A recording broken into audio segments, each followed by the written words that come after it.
Welcome to Düsseldorf, the capital of North Rhine-Westphalia. Düsseldorf is a regional economic powerhouse straddling the banks of the Rhine River.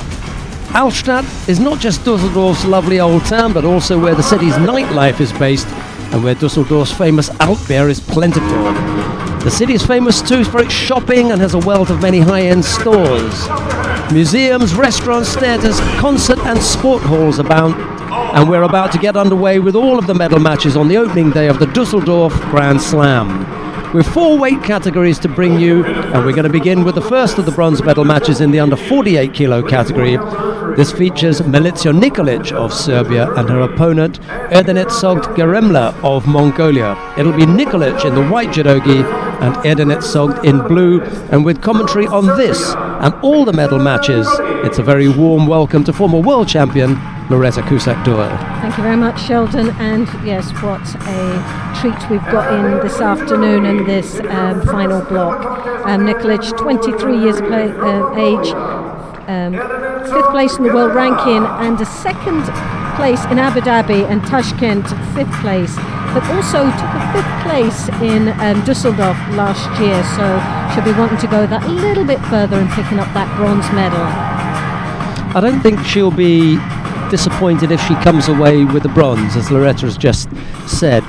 It's not an easy field. This has been a tough competition. It's been a very tough weight indeed. Today, yeah. This Mongolian, 22 years of age, is world ranked 100. Now, on paper that seems a lot, but based on performance today, this Mongolian has been very, very strong and determined throughout the day. And I can't see this being an easy match for Nikolic.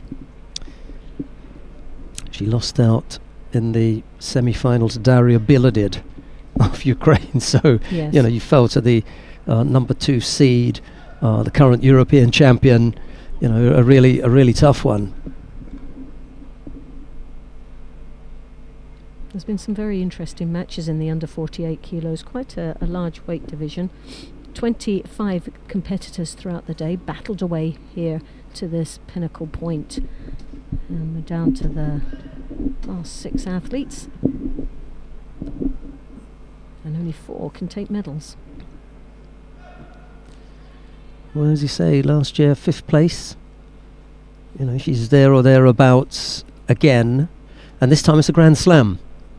So there'll be increased points for her, irrespective of what happens. But we both know that you want to end the day with a win. Erdenet-Sogt was 22 years of age and 5th place in the Asian Open.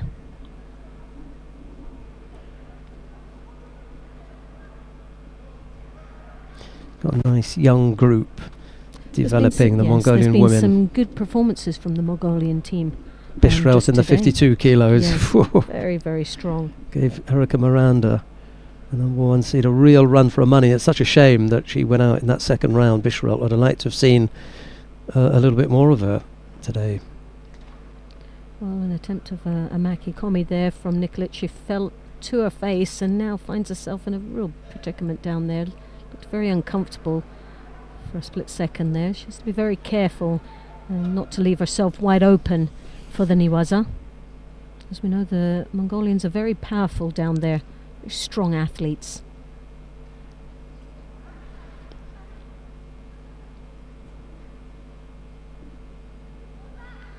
Dropsianagi from the Mongolian. A little bit too far away really to make an effect on Serbian. As she comes up, tries to clip away at that Kosota.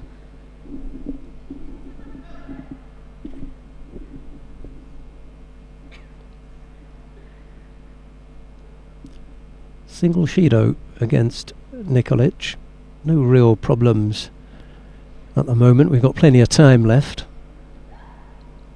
Well, you can just feel the atmosphere here, just the anticipation of what's going to happen next. It really is a difficult one to call. Both these athletes have battled away here today in this competition.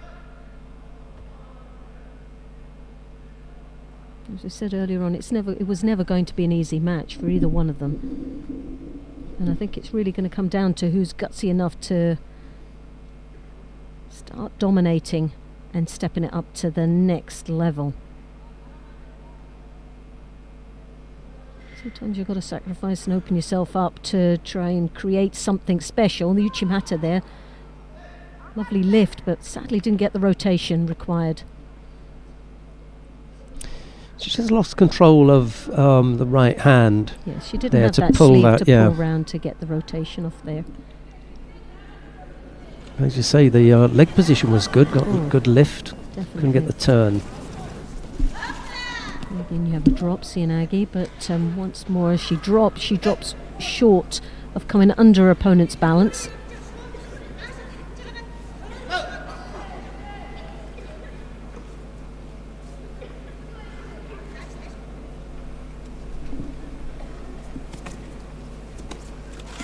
Very strong grip there. Nikolic reacted very well there. Yeah, best thing that she could do once she'd been attacked with the ashi was as she was already going and turned onto her front. Yeah, she anticipated that well. Got herself out of a little bit of trouble there, and we're into the last half a minute of this contest. Only 2 Shidos, 1 apiece. No score as yet. Mongolian coach was a bit enthusiastic about the possibility of picking up a Wazari for that, but that would have been stretching the point. Needs to get in a little bit deeper there to get that score.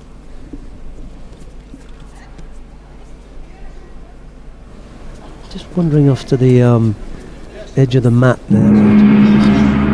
Well, there was enough time to. There wasn't enough time for Erdensog to do anything with it, but she's put her in under pressure on a couple of occasions there, and I don't think Nikolic wants to go there. Just stay in the middle. Mind you, she also wants to avoid getting caught on the ground, so maybe she feels safer working on the edge. Yeah, well, Nikolic is on paper as the stronger of the 2 athletes, with more experience on the world circuit, but it's very difficult to tear them apart at this particular moment based on this performance here today.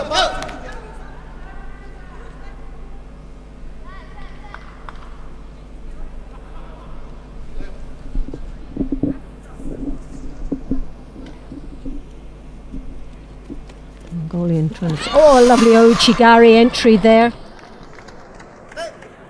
Well, Nikolic did very well to escape such a strong attack, and here we have it. She did the Kochi, switched it to the Ouchi, just needed to pull down on that sleeve to square her opponent up for the score.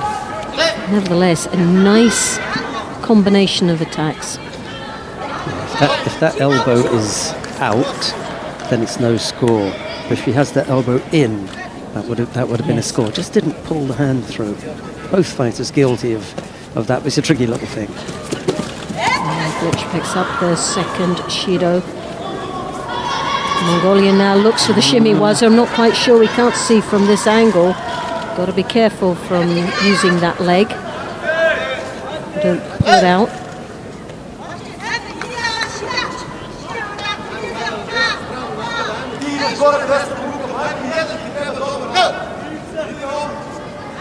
So we're into a minute and a half now into golden score. The ladies battling away for 5.5 minutes now. Good condition for both these athletes. Still working extremely hard. Sinagi very, very close. Now Nikolic looking for the shimmy waza. She's now also opting for the turnover from here. Piling the pressure on the Mongolian. Desperately looking to finish down here. Just couldn't get her turned. I thought for a moment she was in a good position there, Nikolic, for the turn. Mongolians are so strong, it's going to be very difficult to get a turn from there.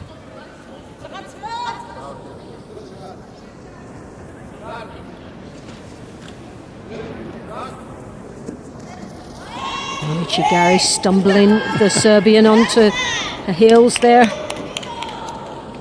And then goes for the attack into the knee waza.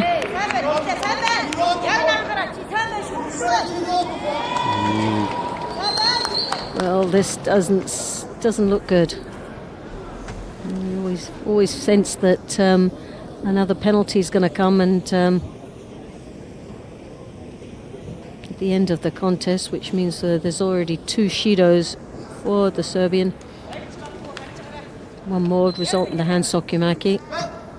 Oh, just got away with it. Well, I thought she was going to get the penalty there. Everybody out there, because it tends to give you the telltale sign, doesn't it, that something's going to be awarded. But so only one thing should happen now.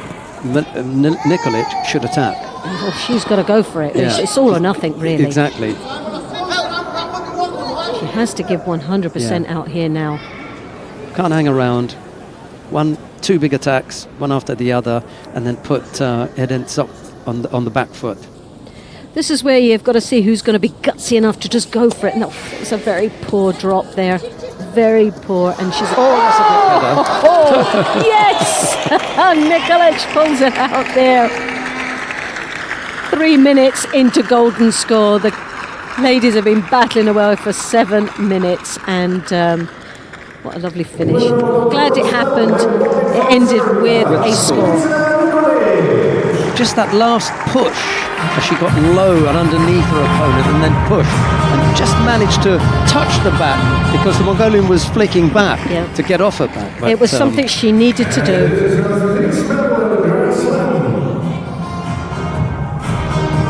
That was a hard fought for bronze medal. Very tough.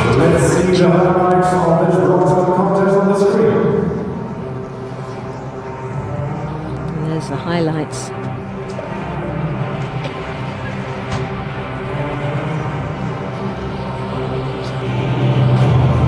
Stepped across. Yeah, at that point, that was the old Yuko down on the side. Nice technique. She gets low underneath here. Misses with the first one.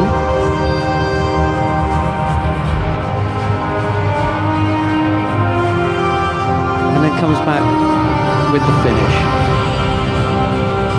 Just about enough. Doesn't look as good from this side. It looks better from the scoring side. Yes.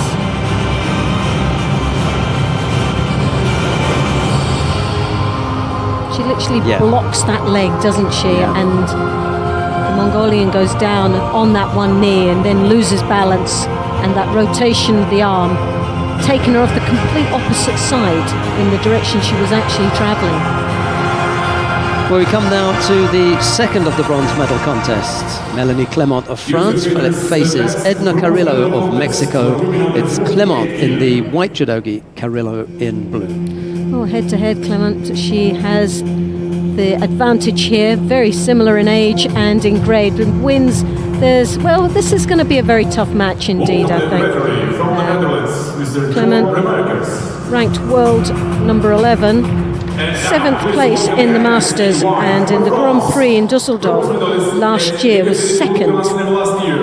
So we're up to a Grand Slam now here in Düsseldorf, but it's no stranger to being on the centre stage, battling away for a medal.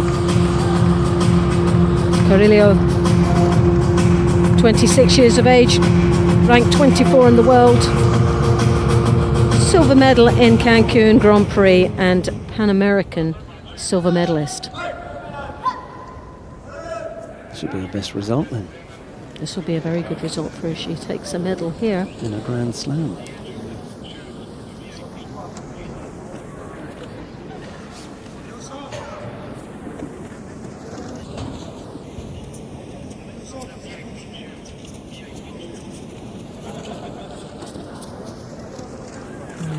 For the Osoto Makakomi then. Didn't have the upper body control, needed more contact with that arm as she came over the top. Clement now looking to capitalise down in the Niwaza. Legs are a little bit untidy there. Lost opportunity in the ground.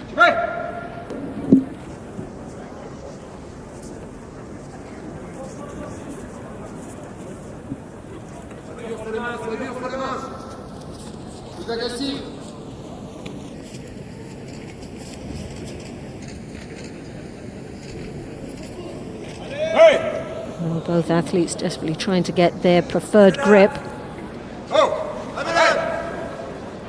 Carillo picking up a gripping infringement, just holding onto one side and blocking Clement from getting her favourite grip. She's looking a little bit negative out there and a bit apprehensive, really, engaging in a strong but slightly taller opponent.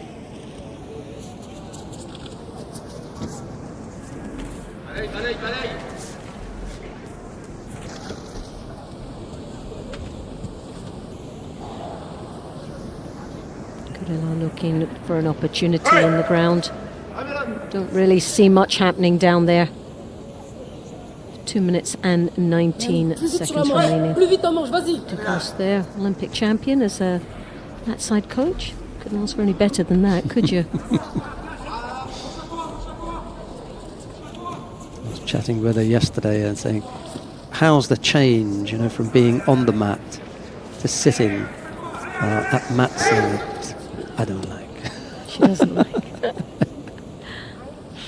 Well, it's out of your control, isn't it, really? And she's very much a person that likes the control, and she can't go out there and fight for them. I'm sure she would like to half the time, but... I think that's what she was trying to get across. It's the frustration at not being able to do it yourself. Yes. You've finished. It's your career is over.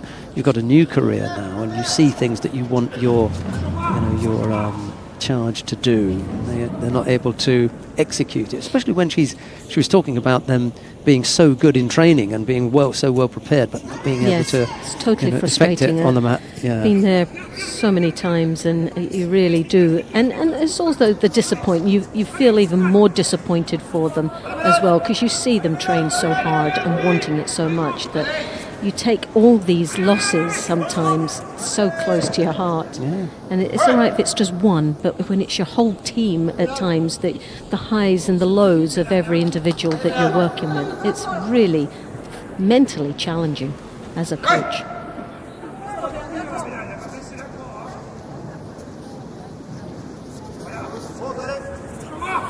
Clement looking stronger as far as the grips are concerned, but Carillo, as you can see, looking for that Makikomi. Quite sure what she's trying to do, but you can see the block from the French as she pushes on that back. So I would imagine there's going to be a penalty given there. So and there she has it. You could read. Well, she was trying to block it rather than have the Makikomi or that engagement with the arm. So she was trying to push her opponent away from her and widen the gap. You could read on the face of Lucy Ducos. What was it for? We knew. Maybe she was at a different angle. Yes. See that. We'll give her the benefit of the doubt. Definitely. Little over 20 seconds left to go. Both fighters have picked up a penalty apiece. There's no score in the second of the bronze medal contest. It's Clement of France and Carillo of Mexico.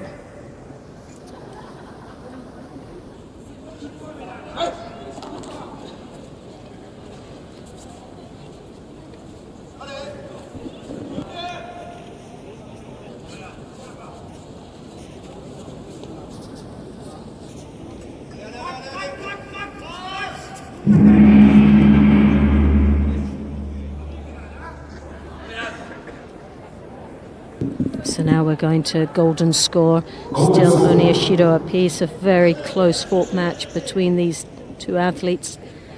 And it's really a difficult one to call at this moment. Couldn't see which way it's going to fall. I don't think Clement has opened up as much as she should have. She hasn't threatened Carillo, and Carillo has been good in the defence. So this is a tricky situation.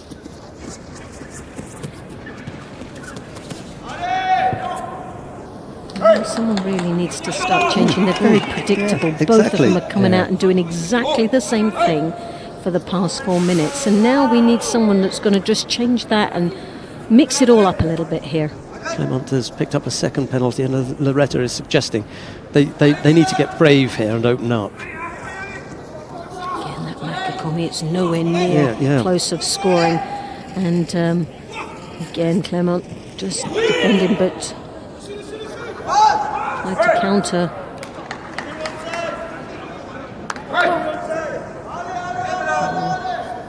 Encouragement there from Lucy Ducos.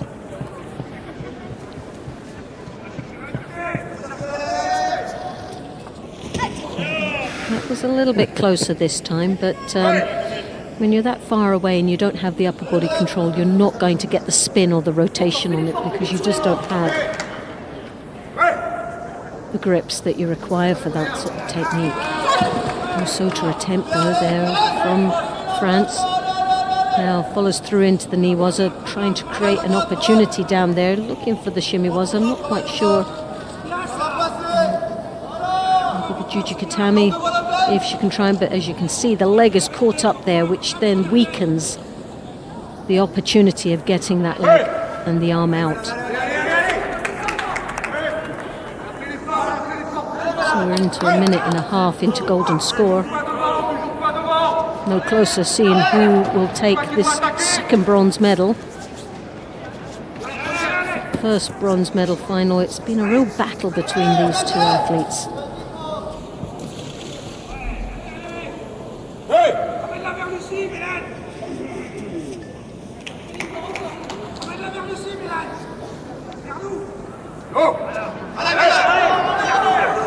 Both fighters have picked up 2 penalties apiece now, so it can end on a penalty. Much rather that it ended on a score. So to Gary, This time we've seen a combination. The combination was there, but the conviction wasn't. It was just she showed it. The Osota was there, but then she just played lip service to the follow through. I don't like that one. She gets away with it. A few boos in the crowd there for a possible false attack. They're beginning to take sides.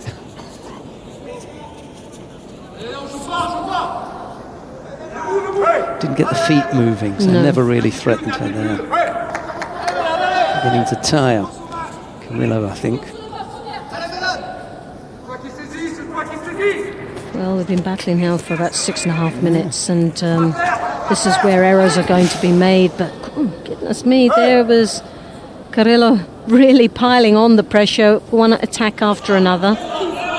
She had an opportunity there, but once again, the upper body control was not.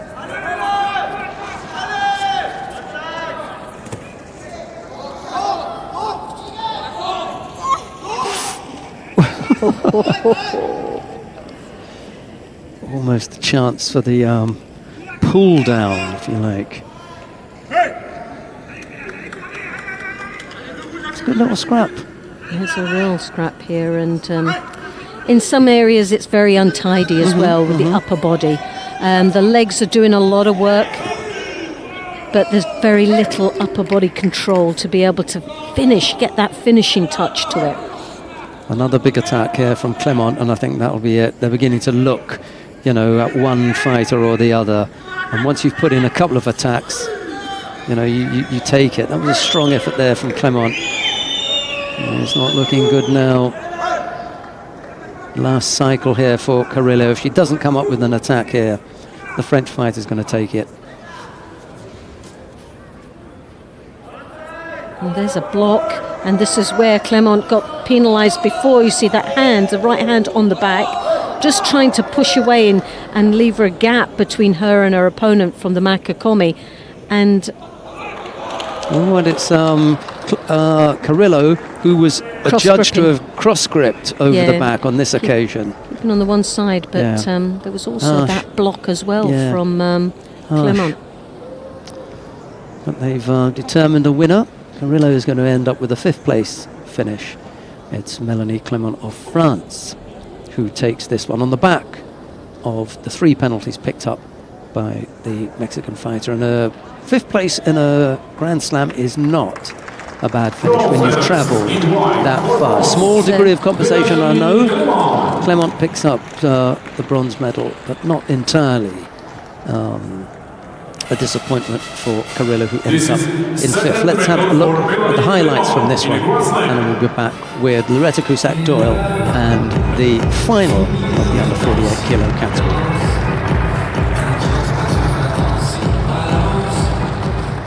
Dear friends, you can see the highlights of this bronze medal contest on the screen.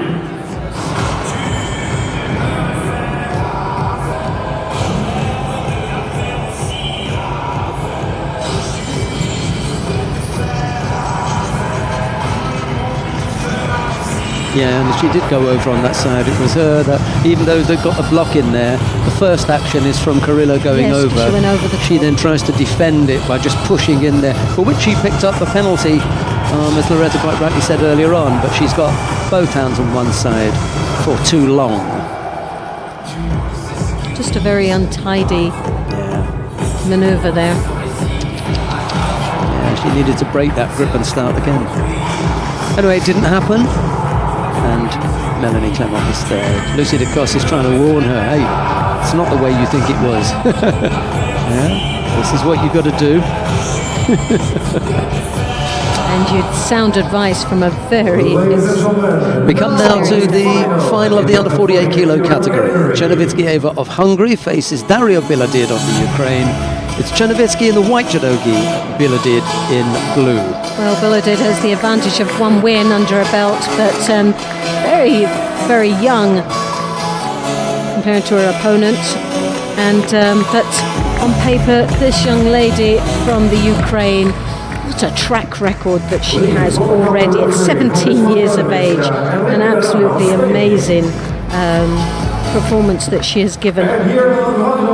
Yeah, it was just under a year ago that Bilodid defeated Csernoviczki at the European Championships. She beat her in the semi-final there as a 16-year-old. She's a year older now. Well,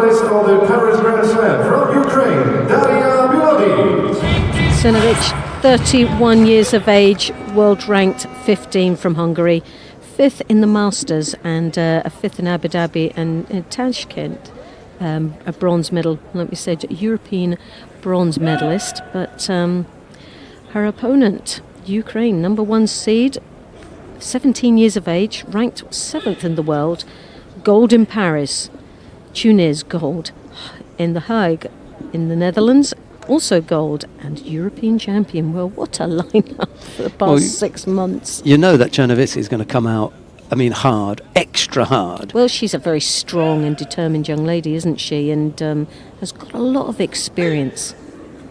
She's going to try to be physical, I think, with Bilodid. That's part of the tactic. You know, she's a young kid, is Bilodid, and Csernoviczki is going to try and use that physicality to try and rattle her a little bit. Yes. It won't last long, because after that, Csernoviczki is going to realise, okay, that's not working. I'm going to have to settle down and just, go back to judo. And it's at that point that we're going to see Bilodid come into her own, I think.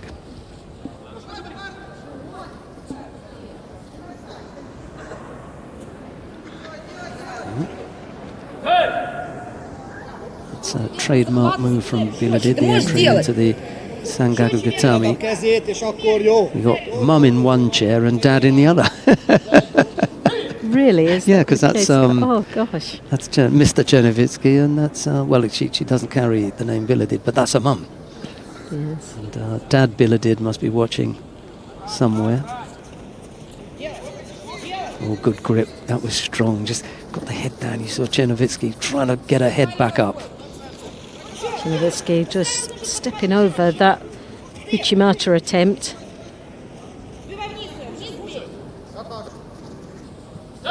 And she has the Hungarian's got a nice strong grip when she comes over the back. What she's trying to do is draw Bilodid down to her level. There's a slight height advantage, and that's the advantage that Bilodid, and she works extremely well when she's upright and those long legs come in, but she just really has to keep upright.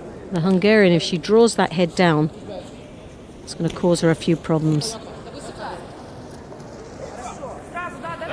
And Bilodid over the top, takes the bell. With the hands. Yeah. Nice attack there. I think he'd called the mate already, hadn't he, the referee? It's the control there, but all those arms and legs there, are all over the place. Yeah, the technique starts outside the area. The whole technique starts out the area. That's a good call from the referee, because there was a suspicion that it may have started inside, with one foot inside, but both feet were outside as Bilodid started that attack. No score yet, minute 40 odd left to go.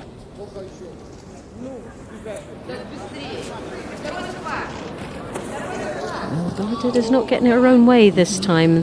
She still hasn't managed to get too hands-on and controlling. And she looks a bit like she's been ragged around, like a wee rag doll. And that's the sort of physical maturity That's across the face. of the Hungarian. Если ты все время будешь вторым номером работать, вставай быстрее. Первым номером атаку, быстрее. Захват, 2 захвата, не отпускай. Давай, работай. Bilodid picking up the first Shido. В середине они без края. Penalty was picked up for that false attack. She didn't actually throw an attack in. What happened was she felt the pressure of that grip and she dropped to her front. But it's the same penalty.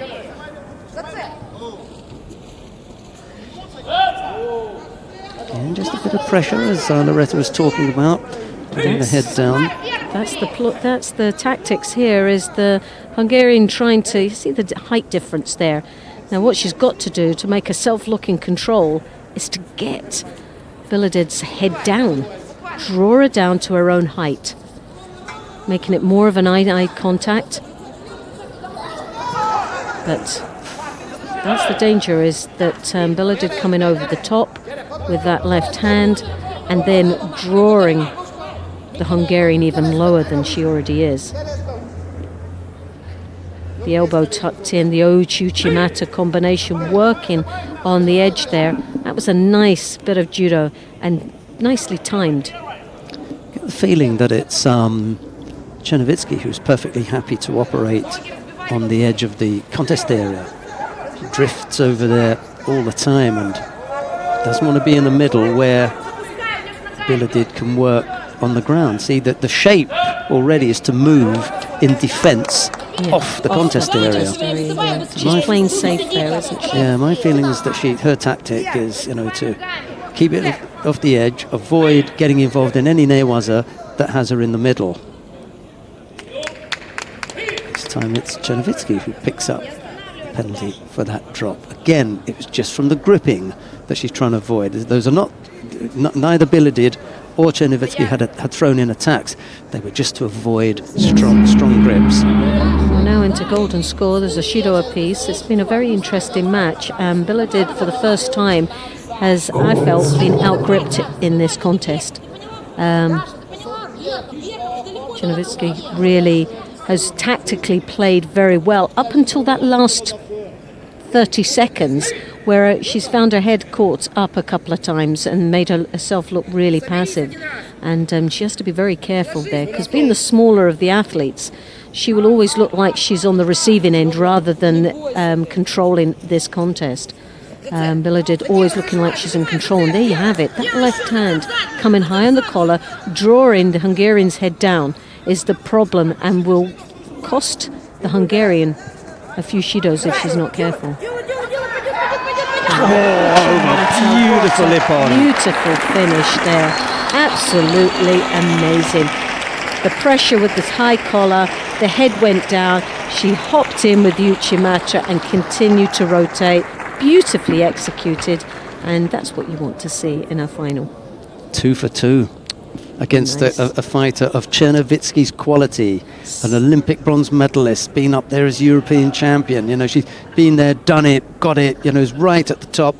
Bilodid gives us 17 years of age and another gold medal to add to already a long list of results in 6 months. So how much more can this girl? Well, this is someone that's really on target for an Olympic medal, isn't she? What could she have done, Csernoviczki? She came out there punchy, hard, put it on her, this tactic, that tactic, closed down the opportunities in newaza by, competing on the edge, ends up getting thrown for 10.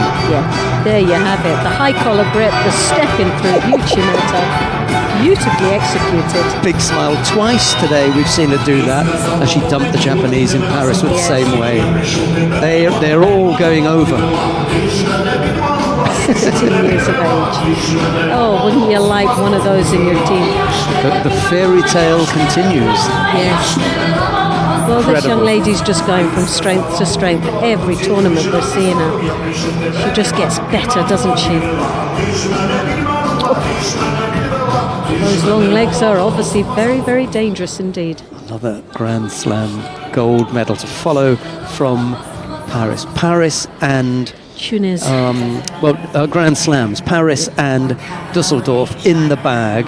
You've got Ekaterinburg to come. I don't know if she'll go there. I don't know if we'll see her in, Abu Dhabi or Tokyo or whatever, but, you try to collect these. She's got 2 at 17 years old. Right, the first of the bronze medal matches in the under 60 kilo category. Eric Takabatake of Brazil faces Fraj Dhouibi of Tunisia. It's Takabatake in white, Dhouibi in blue. Takabatake won 33 matches for a pawn, 18 to his opponent. It's like the only change of difference there between them. It's going to be a very tough match indeed between these two athletes.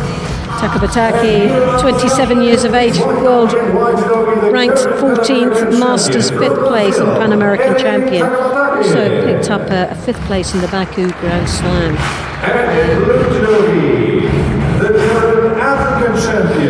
You do know that means that we'll be interviewing Bilodid immediately after the competition. That'll be amazing. That'll be just a lovely little treat at the end, isn't it, after that performance? It's hard not to go on about it because it's such an achievement. Well, when you think how many, I know we have quite a few of the youngsters, but someone who's actually winning the titles. We've seen a few of the youngsters taking places and medals, but she is demolishing the whole field, isn't she? Let's see what Takabatake and Dhouibi can come up with in their bronze medal contest. Dhouibi from Tunisia, 26 years of age, ranked 24, slightly further down on the world ranking. This African champion, though, has had a great performance throughout the day.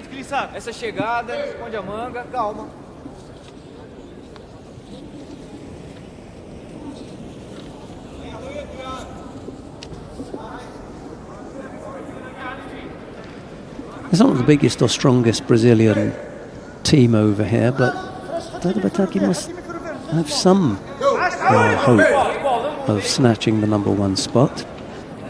Well, they always come very prepared, don't they? They always give good performances, the Brazilian team. Very stylish fighters, technically normally very sound. It's really a battle between himself and Felipe Pelin. Yes. Only 100 points behind him on the world ranking list. Well, the Brazilians have a bit of a Japanese flair in their judo. A real Asian influence. And they've both taken wax to the mouth. One for you, one for you. Now that is sorted out, we can settle back down to the judo. Keeping it very close, very tight gripping. Really giving much openings there for a manoeuvre other than to the rear with the oichikochis, also to garis. They're really very little options. But, Tunisian knows if he allows any space between the Brazilian, that gives them the opportunity to come through with the Sianagis, Uchimatas, and start to create something special there. As you can see, Dhouibi is just keeping it very tight, keeping those hands in, trying to avoid any space between him and his opponent. And there he picks up Ishido. Second one for that very thing. He's just trying to keep it all closed down, not allowing any space.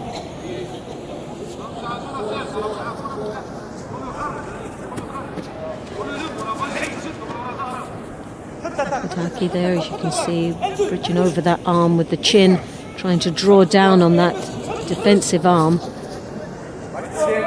Needs to follow through with something, just overstretching himself, as you can see. It is, lovely coaching, beautifully executed. Well, not very sportsmanlike to move off the mat area. I've got to be very careful, and I'm sure someone will be speaking to him a little bit later about that. if you're not quite sure why it is that Loretta's making that point, it's disrespectful because you've defeated your opponent and they're waiting to show you respect, to bow to you. You've gone off the mat to celebrate, you know what I mean? So Eric Takabatake. Now he's got plenty of time to celebrate now, look.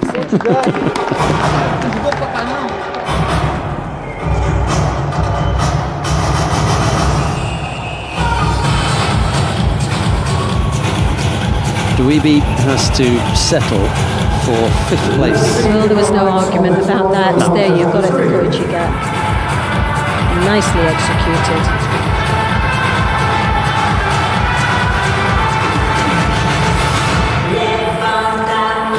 Draws onto that arm, digs in deep.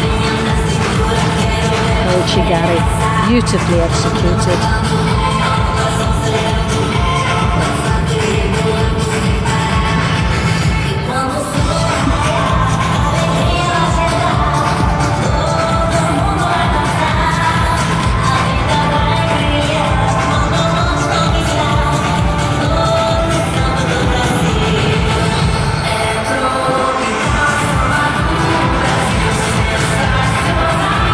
Nicely executed.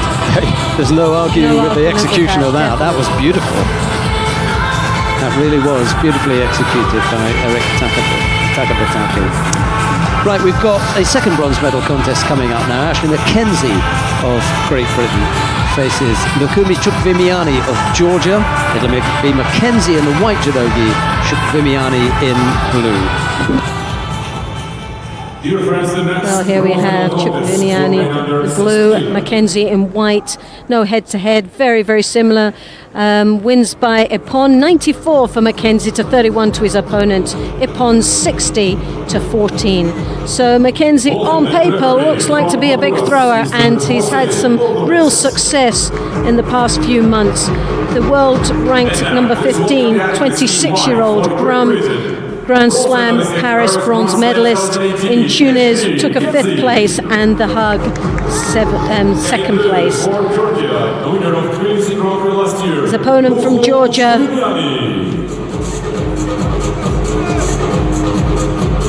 Chkhvimiani from Georgia, 24 years of age, world rank 22.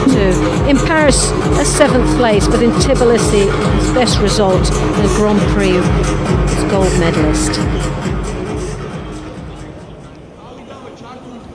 Well, had a good result in Paris a couple of weeks ago, did McKenzie. Why not continue that here? Well, he's performed very well. He's had a strong performance today. It's not been easy. There's been some battles all the way to this bronze medal final. He had a good win in round 2 against Turbots. That's always that was a very strong one. And lost out to Shvidabadze, the current European champion, but came back in the repechage against Richard Vernet of France. This is it then. This is the money contest.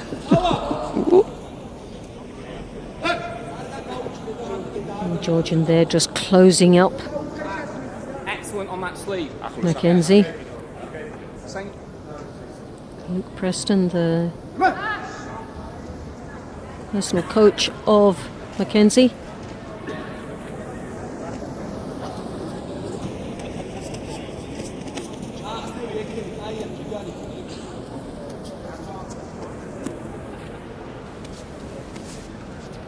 McKenzie favours a very low tire toshi. It's very effective when he can get across, but he needs that grip, and as you can see, it's a real battle there. You've got the tire toshi into the Seo toshi, beautifully executed, scoring a Wazari.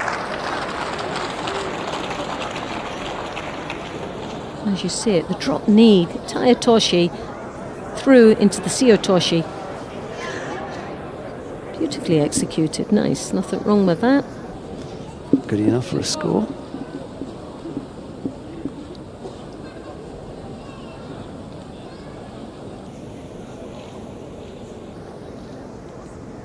The only question can be, do they think that Chkhvimiani, do they think that Chkhvimiani bridged in order to avoid it? Because that was a score, so that wasn't the difficulty. Did McKenzie in the throwing process put Chkhvimiani on his head, which, you know, okay, you just leave the score? Or did Chkhvimiani use the head to try and avoid? Yeah. Yeah, and he was adjudged not to. Chkhvimiani, that was. He was adjudged not to have used the head to try and spin off. So Vazari's the score, 2:20 odd left to go. Well, the pressure is on now, the Georgian. Chkhvimiani really now has to do something special out here just to come back into this contest. Halfway though, it's a long way to still to go in this contest. The Georgians are very, very strong, aggressive fighters when they need to be, and he's wanting to engage with McKenzie. He went about it the right way there, Chkhvimiani. Got the right arm around first, and then the left. If he goes direct with both hands, It's classed as the bear hug, and he gets a Shido. Yes, it was okay. so one after another is fine, but two hands together is a Shido. Sutemi was there from McKenzie. He's in a good position here, Ashley McKenzie, because he hasn't collected a Shido yet, and he is likely to begin to defend that lead. Yes. And the longer he can leave it without picking up a Shido, the more chance he's got of surviving to the end. Because his defence looks good. He hasn't been threatened by Chkhvimiani as yet.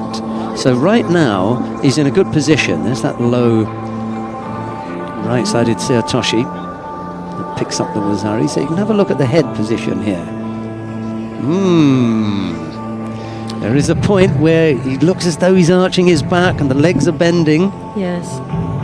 But I think there wasn't any way that he could avoid going on his head at that time. He did plant the head down, but it wasn't not for trying to avoid. So he got away with that. The other thing is, if you had a hand down, you know, you get a hand down, then there's less chance of something happening. But when you've only got your head down, it's a tricky one. And it's a safety issue. You want to make sure that the athletes don't get into the habit of attempting to use the head to bridge to avoid giving up a score. Very dangerous, and especially if the young children watching, we don't want them doing that either. Back on, and this time McKenzie's strapped up across the head. A Shido, and this is the start of the Shidos, and this is where McKenzie's got to be careful now, as Chkhvimiani is going to pile the pressure on. If you can't throw him, he'll make him look passive. Now that was a very dangerous move there, and it cost him the Wazari.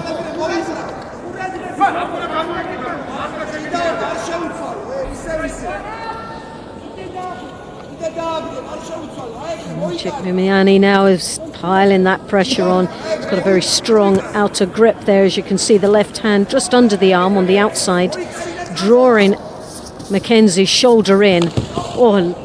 Tayatoshi, but what a whack on the nose. Or in the face there for Chkhvimiani.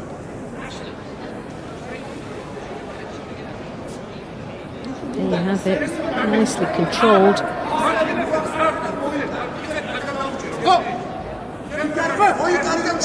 It was an attempt of a Sasai from McKenzie. He lost complete balance because of the upper body control. It was a desperate attack just to get out of trouble, but it was the wrong choice of technique from McKenzie that cost him that Wazari there.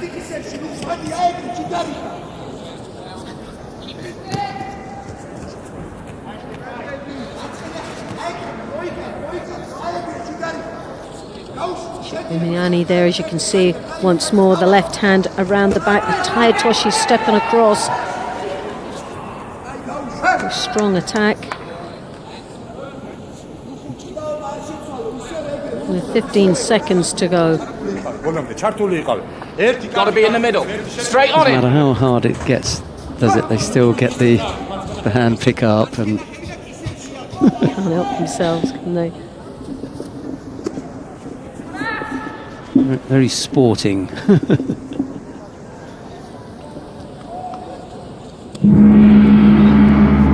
golden score now. Wazari apiece. McKenzie in a very dangerous situation with 2 shidos he picked up earlier on. One more would result in the Hansokumaki, but it's a very effective Taia Toshi. Oh, he did that once before, and that's what cost him the Wazari. And once more, he attempts exactly the same thing. He's lucky that that didn't backfire on him. This time he was a little bit sharper in the attack, and he came closer to scoring on Chkhvimiani, of course, than he did the last time because he got scored on.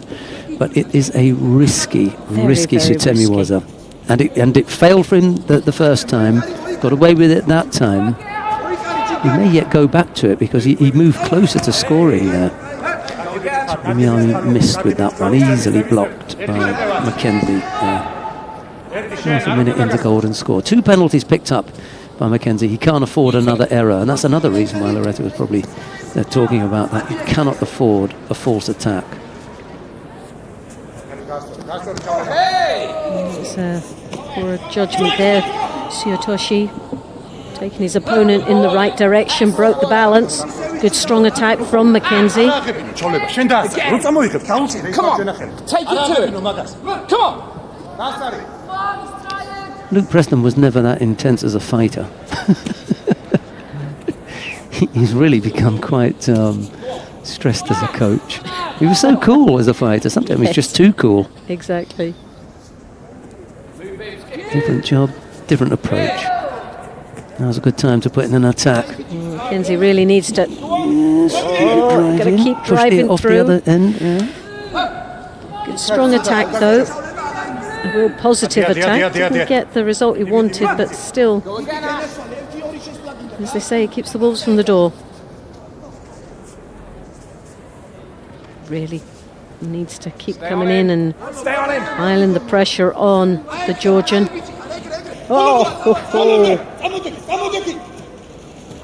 Well, you won't score now even if he does turn him over. But again, there was the hint there of the possibility with turning with the hands in that counter. McKenzie attacked and Chkhvimiani trying to take McKenzie over.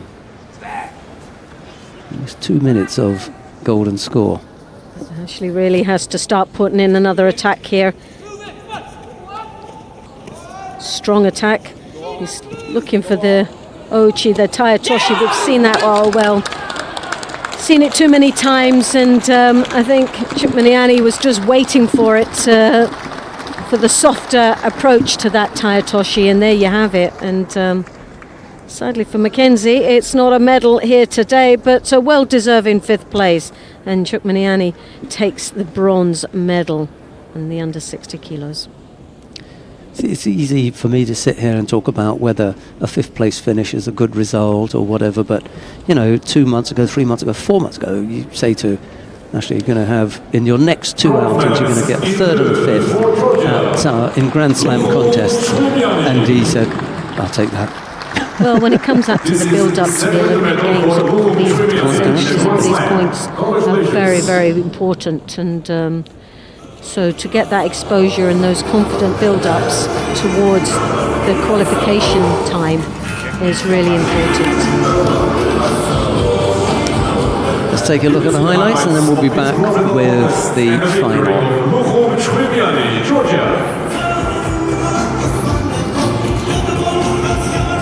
Our stadium announcer, who is Georgian by the way, didn't pronounce the I at the end of Chkhvimiani's given name, Lukhum. So we've been saying Lukhumi, and he just said Lukhum. I'm going to go with that from now then. He's taken out the I. Yeah, from the given name, Lukhum Chkhvimiani. And he's Georgian. And he's Georgian. So I think he might know what he's talking about. Yeah. I think I would take him better than you do. And his name is Georgian. Yeah, a good turn in the end. It's not the most attractive of finishes, but it's Teiwaza, recognisable as such after the attack from McKenzie. He stepped across for that Taia Toshi, but he was under pressure right from the beginning there, as you can see. And Chkhvimiani was just waiting for him. We come now to the final of the under 60 kilo category. Nagayama Ryuju of Japan faces Robert Shvidobadze of Russia It'll be Nagayama in the white judogi, Shmirabadze in blue. Well, head-to-head, Nagayama in the advantage seat, 21 years of age to 28, a little bit younger than his opponent, but world rank number 2 to number 5, so on the world ranking there's very little that tears these two apart. I misread one of the captions there, and I thought it said age,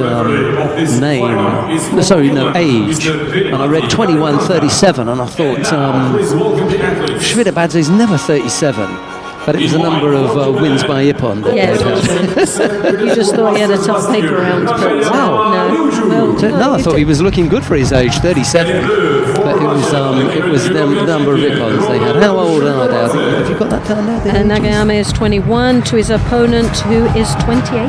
Yeah. 7 years. See, so senior. he's got the same number of wins as his age, 21. That's what threw me. Right, Nagayama in the white judogi, Shmirabadze in blue. Here's Loretta again.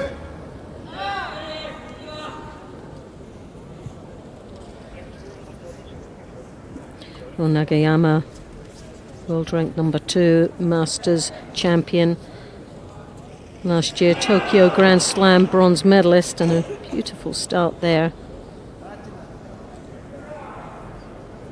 Back in 2015, a junior world champion. A lot of results under this Japanese's belt. Lovely ashi was, and nicely controlled. The elbow down.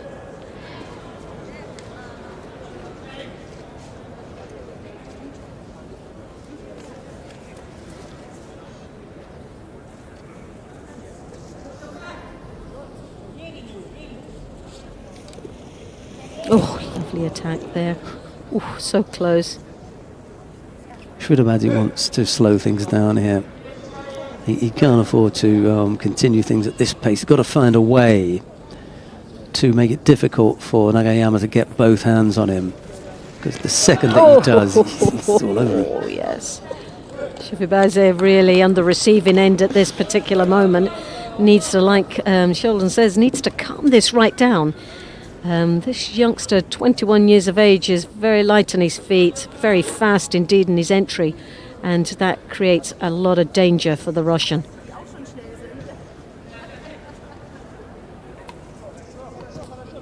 Last thing the Russian needs is to be very light on those toes. The ashiwazas are also a major threat, and there's the wazari. Good score there. Nagayama takes the lead with 2.5 minutes remaining in this contest. He's relentless. For what reason? I mean, he just something's got into him. Every time I get an opportunity to attack, I'm going to, irrespective of whether I look, in danger of being countered myself. I'm going for it. It wasn't one of the most stylish attacks there. The attempt of the Uranagi really didn't get that much lift, but he was closer to the ground than he was standing up on that. So the power and strength of the legs to be able to get a rotation off that from that position just shows you. Doesn't matter what Shmirabadze does, he ends up defending. Really getting to work over here. Russian coach being asked to just calm down a little bit. Slightly over enthusiastic at the moment, trying to. Shmirabadze, they're trying to get that right hand over the top, but Nagayama, as you can see, with the right hand on the lapel, which has just been taken off, but even with no hands on, he's around that waist, desperately trying to attack rather than defend.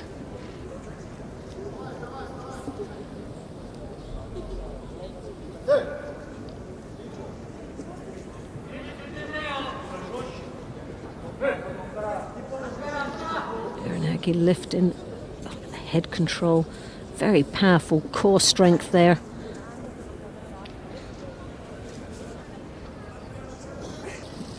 Uranagi attempt.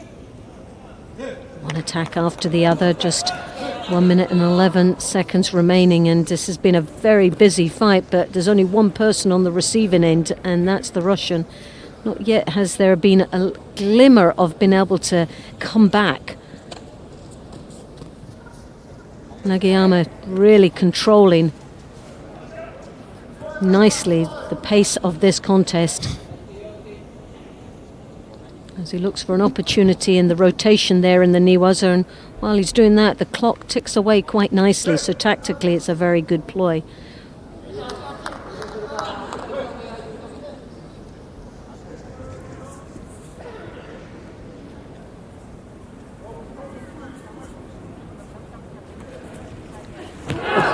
Again. The Russian thought he was in for a chance. He gave him a little glimmer of hope, and then the Uranagi was there from Nagayama.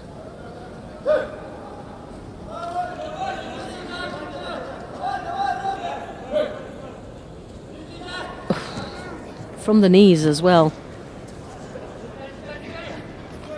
It was just about the same. We've not even seen the Ashiwazas, and there was a little glimmer of what dangers lie in front of the Russian, but it doesn't even need to get a taste of that. Awazari, the earlier stage of that contest, maintained right through, and a very nice final indeed. Nice round of applause from an appreciative audience, despite the fact that there are not a great number of Japanese or Russians in here, but the crowd enjoyed that one. What they liked, I think, was the spirit of the Russian in attempting, to tackle Nagayama, but they were really appreciative of Nagayama's all-round control of that contest. Never looked under any threat, and he looked threatening almost throughout the whole contest. Well, the Russian, as you could see, even though he was on the receiving end all the time, he kept his composure and his professionalism and just kept going. He persevered, but sadly today he was up against a very tough opponent. And there we have the highlights now of that very contest. Scored on him just the once, but there was the threat 3, 4, 5 times of Sharbudagov giving up the score. He managed to keep the sheet clean after that, which is pretty good because it was 2 minutes odd left to go. But the difficulty was that he then could not find a way past Nagayama's defense. In actual fact, he could hardly find a way to attack himself because Nagayama was so busy. Just exhausted watching him. Yeah, good contest. Very good contest. Right, we've got the awarding ceremony for the women in the under 48 kilo category coming up next. After that, we'll be back with the action. 3 more weight categories to bring you. Let's take a look and see who it is that we've got lined up for us at the far end of the competition. Dear friends, the awarding ceremony for women under 48 kilo. Siegerehrung der Frauen bis 48 Kilogramm. The medals will be presented by Education and Coaching Director of the International Judo Federation, Mr. Mohamed Merija. The medals are being presented by the International Judo Federation Education and Coaching Director, Mr. Mohamed Merija. Bronze medals go first of all to Melanie Clement of France and to Milica Nikolic of Serbia. Silver medal goes to Csernoviczki Eva of Hungary. And gold medalist for Ukraine, Bilodid. The gold medal goes, not first time, to Daria Bilodid of Ukraine. She's getting very comfortable in that number 1 spot, isn't she? She's looking very much the part there. I just can't get over 17 years of age. It's quite scary, really, isn't it? Every time you look round, she's on the number 1 spot. It's where she's obviously at home. Anyway, as I say, we will have a chat with her after.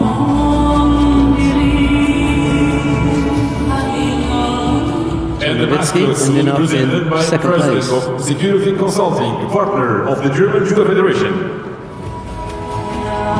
Die Maskottchen werden präsentiert vom Präsidenten der Sicherheitsberatung und dem Partner des Deutschen Judo-Bundes, Herrn Klaus-Dieter Matschke.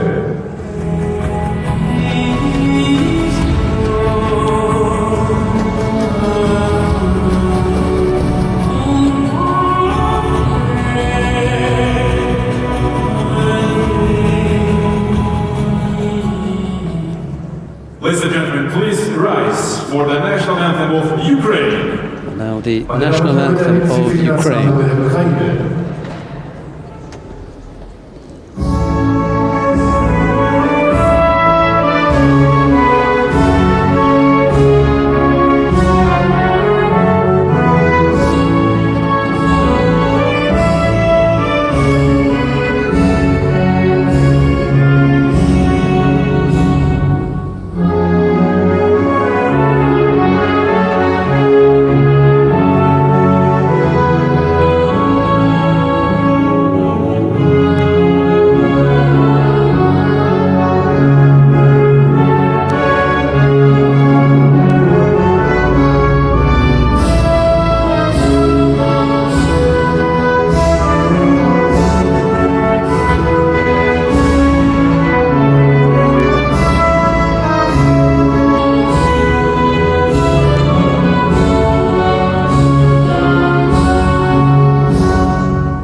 You would think a 17-year-old would jump it up for delight.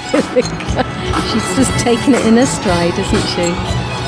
Just thinking, you know, at what point does the fairy tale come to an end? You know, there is an end to everything, isn't there? And is it going to be an absolute, you know, whirlwind to Tokyo and the absolute mega, the super story? Or, you know, does she come tumbling down next week, the week after, the week after that? Everyone likes a nice story. At the moment, this is just a fairy tale stuff. It really is. Mum's waiting to collect the check.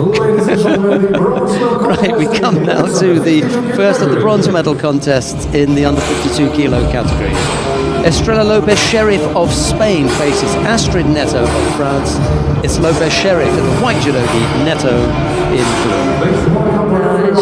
Lopez Sherif from Spain in The Hague last year took a silver medal and African Open silver medalist. Netto, 21 years of age, world ranked 17th, Paris, Grand Slam bronze medalist. Tunis 5th place, but a world and European junior medalist.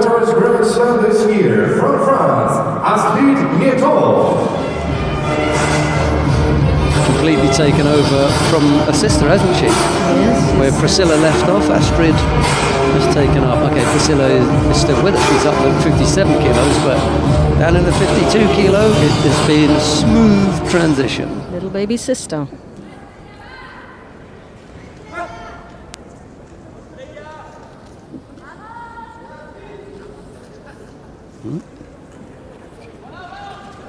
Whack to the right ear that Netto took.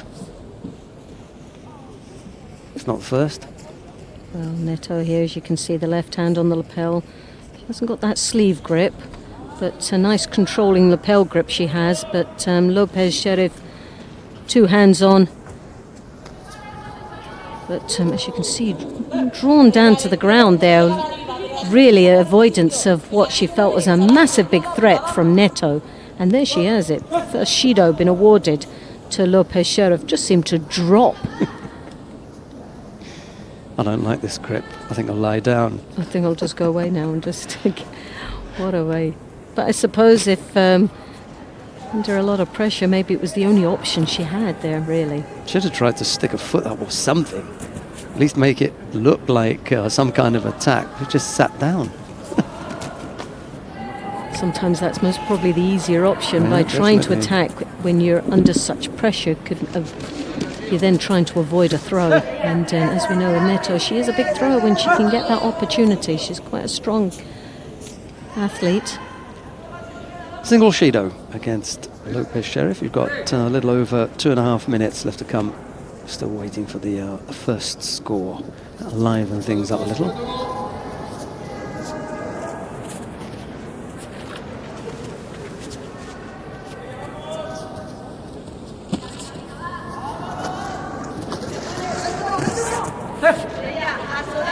It's not a bad attack. You know, she's got the right hip going in, and then she's looking for the right leg to go across in the other direction. Shows the hip technique first, and the koji to the back, but just didn't follow through with it.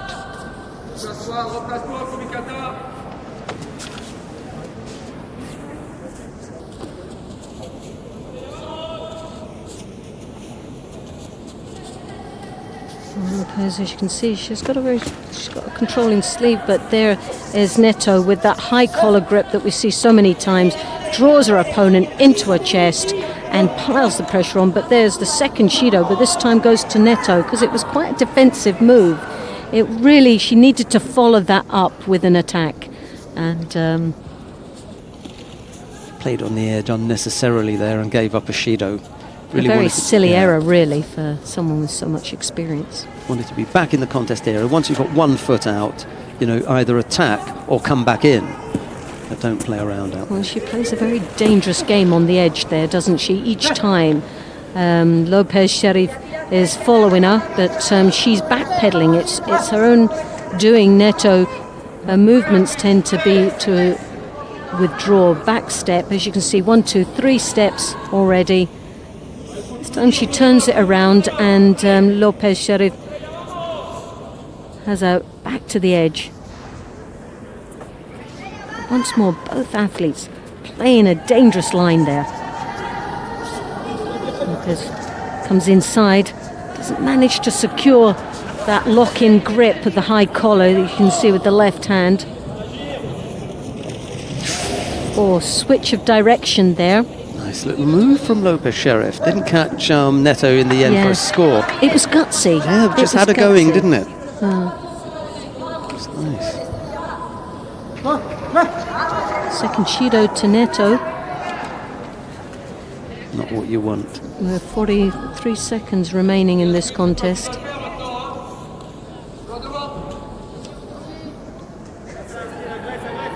Netto anticipating there,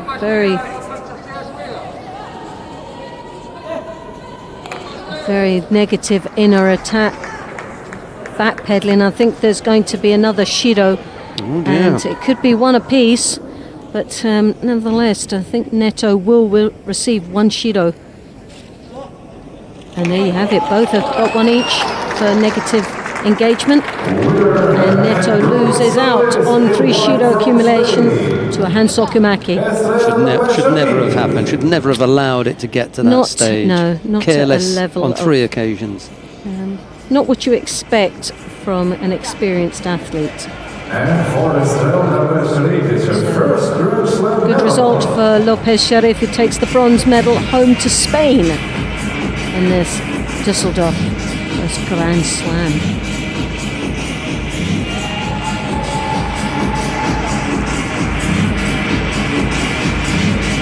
Well, the next match coming up was Van Snick of Belgium and Erika Miranda, but sadly Erika Miranda is off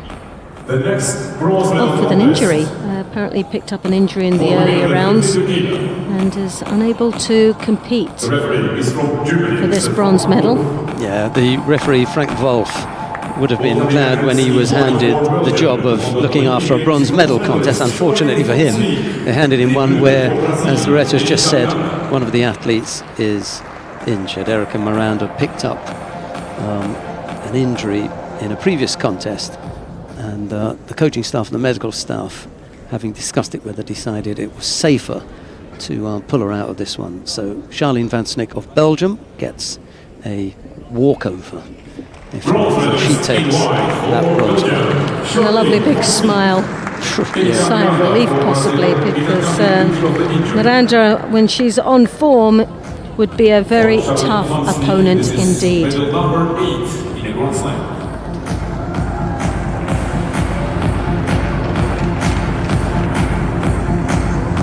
Right, coming up next, the final of the under 52 kilo category. Karolina Pienkowska of Poland faces Shishime of Japan. It'll be Pienkowska in the white judogi, Shishime in blue. Well, Koska she's had a standing performance today. I've been very impressed with this young lady, and be interested to see how she performs against Shishime, who's obviously the top favourite, taking gold here today, higher on the world ranking. And originally, the current world champion from Japan, Current world champion. Piankowska has been stepping up every contest. Well, this young lady, 24 years of age and world ranking 41. She's got 2 Grand Prix medals and 1 continental under her belt. Today she's had a very good performance, solid performance that's got her here to this final. And but she's up against a very tough opponent, Shishime of Japan, 24 years of age, world champion and world ranked number 7. Bronze medal in Tokyo Grand Slam.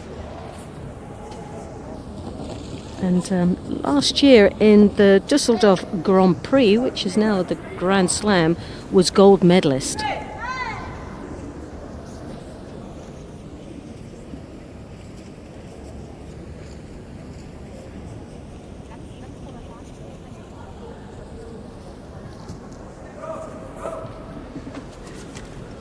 Shishime there, well, nice strong grip from this young lady from Poland, but finds herself in a very tricky situation there.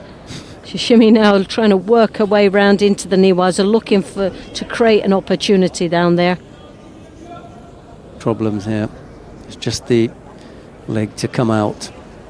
You can see tying up the upper body nicely, and the osakomis there. Well, she made that look very easy, and Piankowska really just gave it to her on a plate there, really, with that little error we saw in the opening seconds of this contest. You don't get that red back patch for nothing. And once they went to ground, despite the fact that she had the leg trap, that was it. Shishime, job done.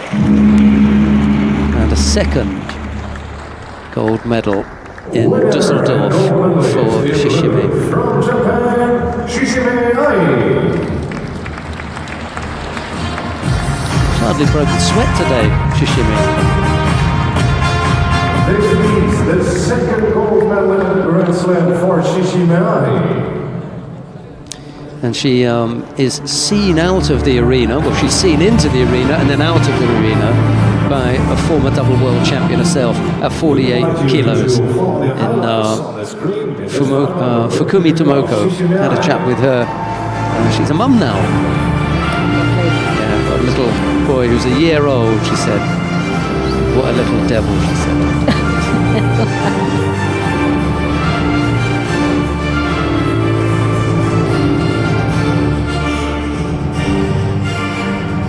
Okay, you know, there's the Satemi was an effort. I can understand that, but you've got to be so careful with the Japanese women on the ground, especially when they've got a red back patch on. You know, they've got that for a reason. And from here on in, it's all downhill.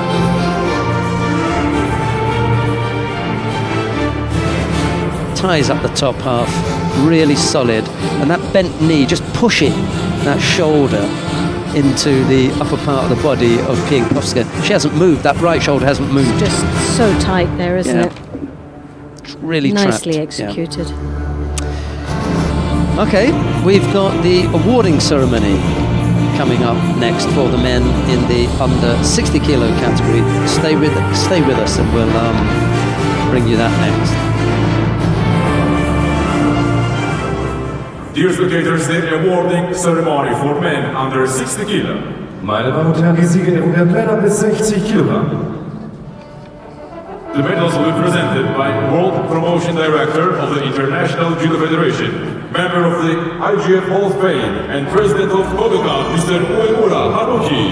President of the Kodokan and a member of the International Judo Federation Hall of Fame, Uemura Haruki, himself a former world champion, is presenting the medals. Silver medalist from Look who Russia. Chkhvimiani of Robert Georgia Shmailov. collects his bronze medal, as does Eric Takabatake of Brazil. The silver medal goes And to gold medalist Robert for Japan, Shmailov Nagayama of Ryuju. Russia.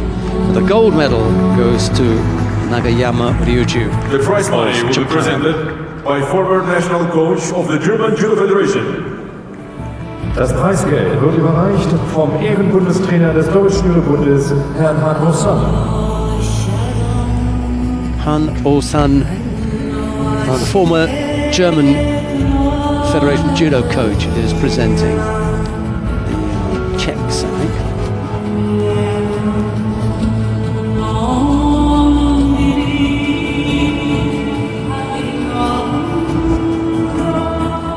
And the mascot will be presented by marketing director of the European Judo Union and president of the German Judo Federation. Die Maskottchen werden überreicht Peter Fraser vom is presenting Europäischen the Judo-Union mascots. und Präsident des Deutschen Judobundes, Herrn Peter President Fraser. of the German Judo Federation. Right, we'll have the under 66 kilo category coming up next. But before that, we'll have the national anthem of Dear Japan. spectators, please stand for the national anthem of Japan. Meine Damen und Herren, bitte erheben Sie sich für die Nationalhymne Japans.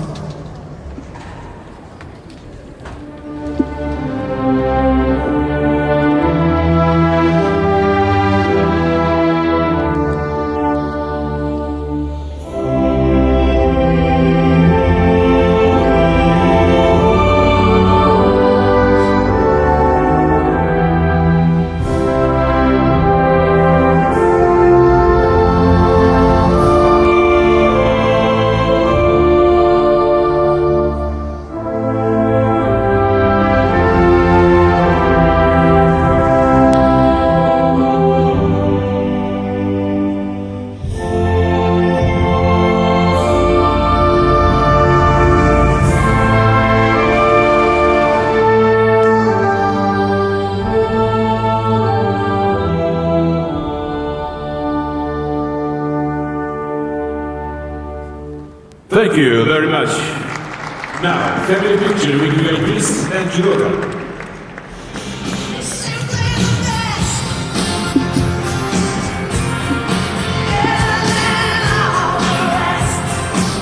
Chkhvimiani and Takabatake were the bronze medalist. Sharbudagov, trying to get in the picture, was the silver medalist, and Nagayama took the gold. There'll be a better opportunity for the picture in a second when the VIPs come out of the way. There you go. There's the winning and happy quartet, by the way. They all look reasonably pleased with themselves, don't they? The class act there was Nagayama. Really put on a show today. Terrific performance from him. Well, we promised you the under 66 kilo category up next, and that's what we've got for you. The first of the bronze medal contests features Bogdulaa Erkenbaya of Mongolia. He's up against teammate Dovdon Altunsu. It's Bogdulaa in the white judogi, Dovdon in blue. What's surprising is only actually fought once. Well, that will be on the IJF Judo World Tour. Yes, but They probably fought 10 times in Mongolia. We haven't got that. Vladimir Nutsubidze is the referee in the middle for this one. With commentary on this one, here is Loretta Kusakdor. We have Dovdon, 30 years of age, world ranked 14th in Tashkent, took the bronze medal. Boyhot, also a bronze, and in the Grand Prix Düsseldorf last year was 7th place. So we were wanting to do that one better. Well, he's already that one better up the scale from the 7th to a possible 5th or bronze medal. So we've just got to see how it all pans out. Both these athletes obviously know each other very well.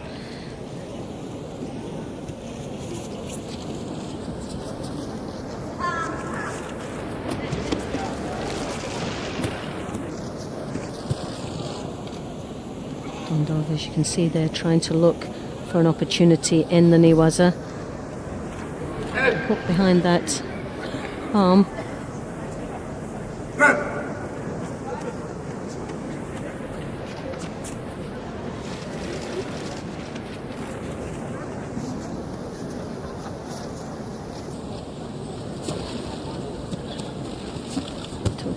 their receiving end. A little bit apprehensive there. 22-year-old, so 8 years junior to his teammate.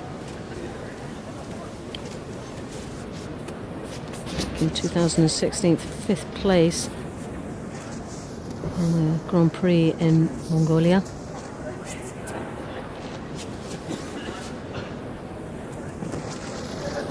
Csernoviczki there entered very well, just didn't get that finish at the end.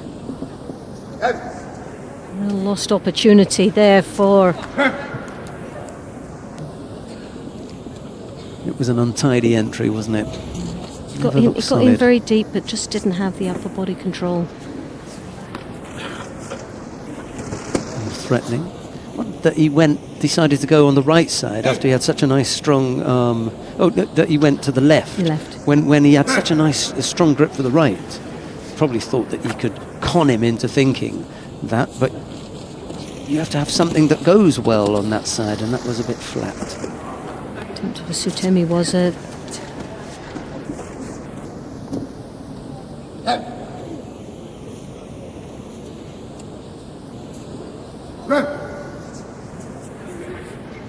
As we expect, a very close fought match already halfway through this contest.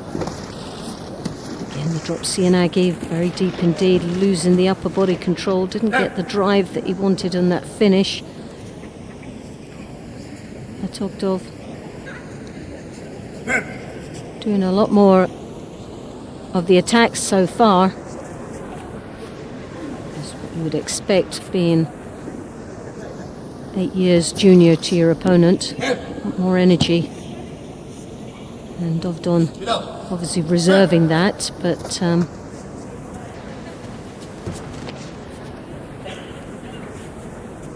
will that experience be the edge that Dovdon has over his teammate?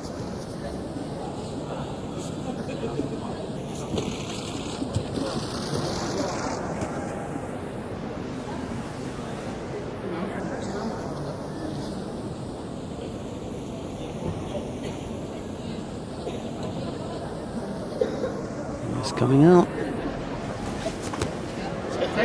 And there you have the hold down the Osakomi. Done working extremely hard to try and get out of there, but as you can see, it's nicely secured as the clock ticks away, and there's the submission. Toto takes the bronze medal, which wasn't a prediction of mine. I thought the more experienced athlete would have come through, but obviously not for today. I think I was there with you, with Dovdon coming in there as, well, he was one of the top 8 seeds. He wasn't one of the top 4, but he was one of the top 8.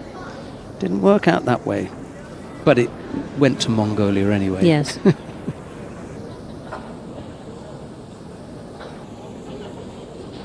Bronze medalist in white for Mongolia. Now here comes the tongue twister, the next bronze medal fight. Indeed. Right, well, let's have a look first of all at the highlights from this one, and we'll come back after I've practiced the 2 names.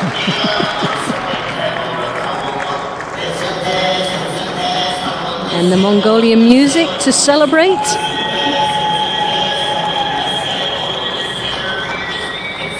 You can see the highlights of this bronze medal contest on the screen.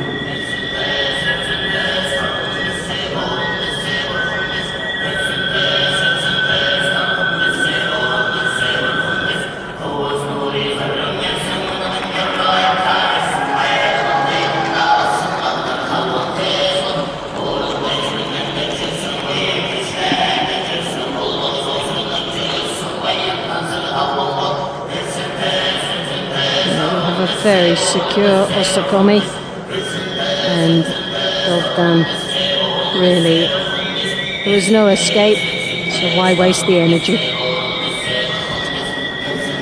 We come now to the final of the Oh no, so it's the second of the bronze medal contest in the under 66 kilo category. Two names that are mixed up on regular occasions. Baruch Shmailov of Israel faces Yakub Shamilov of Russia.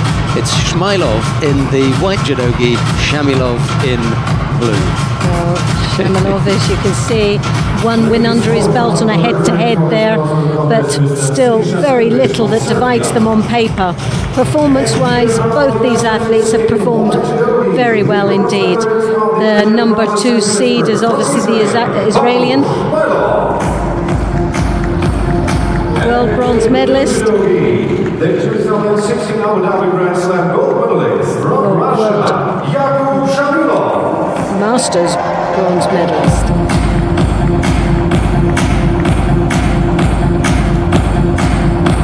Shamilov, 26 years of age, from Russia.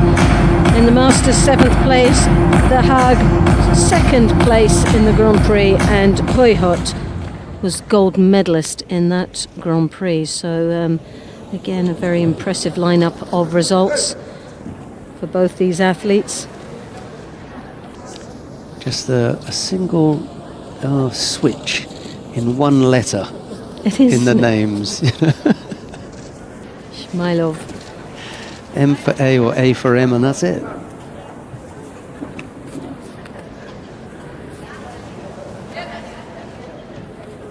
They're both very quiet, you know, when you chat to them, they're both quiet.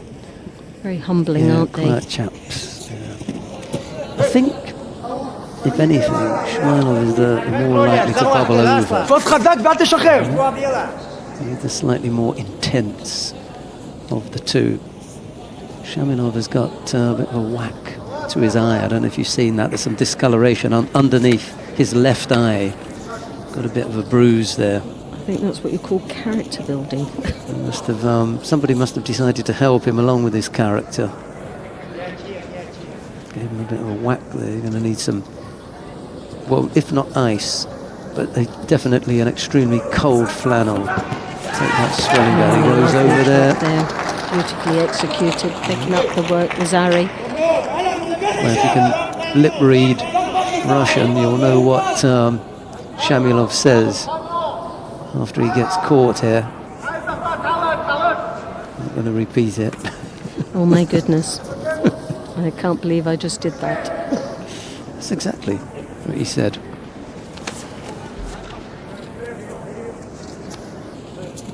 Better grip now, sorry. Yeah, Smialov there of the advantage with that Wazari. Shamilov now really trying to pile the pressure on. As you can see, he's got both sleeve grips, but he's not able to create anything from the grip. No. Oh, lovely Ochigari there. Nicely executed from Shmailov. Shamilov got himself in trouble there. See that one coming. Don't want to get involved in that kind of gripping exchange. He's really sharp, powerful counter techniques. Just beginning to warm to it now. That little. Starting to feel more and more comfortable in this match. Yeah. Shamilov really hasn't actually settled down at all so far. He's on the receiving end, and he's got more of a defence rather than engagement here. He's not controlling this match. He seems to be trying to stop his opponent rather than create something here. Shamilov, Osota stepping around, this time creating a little bit more of an opportunity for himself.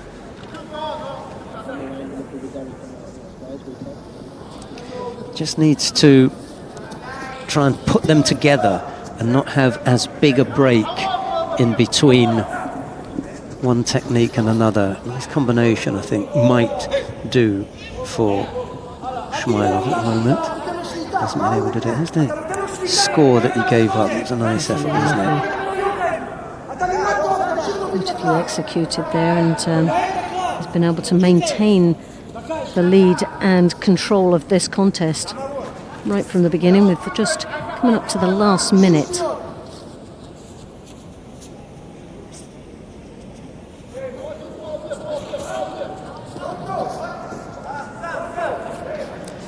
out of it yet. Shamilov. He's dangerous enough to catch Shmailov in the last minute. He needs to start putting the pressure on now. He's running out of time. He needs to be gutsy enough. There you have it. Oh, yes. Well, as you said, Sheldon, it's not over. And a Wazaria piece now. There's just something in the last couple of exchanges that suggested he's not done yet and he's got something left in the tank. He comes up with the tying score. Almost finished him off. There's a bit more turn. 20 odd seconds left to go in normal time. This one looks as though it's headed for golden score. Single penalty picked up by Shmailov. Apart from that, all nice and even. Chigari there for Shamilov. Now he's starting to step it up into the next gear, putting the pressure on. With just seconds there, and now we're into the golden score. Well, what a comeback for the Russian. And he's now started to turn this match around, hasn't he? He was on the receiving end for the first 3.5 minutes, and then that last 30 seconds, it's just turned upside down now for the Israeli. Oh, tables have definitely turned in this contest.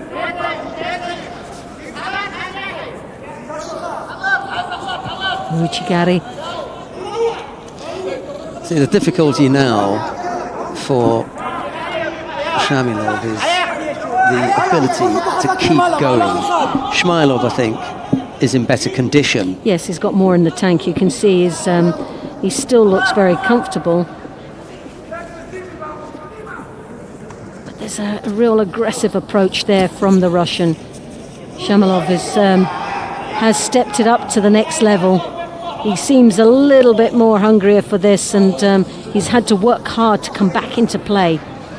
But he's still keeping that pressure on.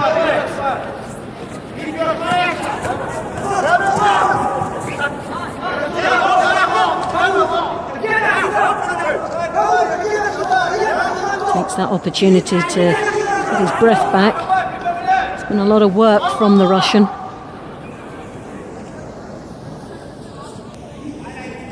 Shmailov won Judo on the board. Doesn't seem to be too phased and still well composed within this contest. He doesn't want that composure to be mistaken for passivity. Yes. And in the golden score period, you know, they're pretty quick to jump on that. Or false attack. That was a false attack there with the dropping down onto his knees. He's taking another blow to that eye. Slowed him down a bit.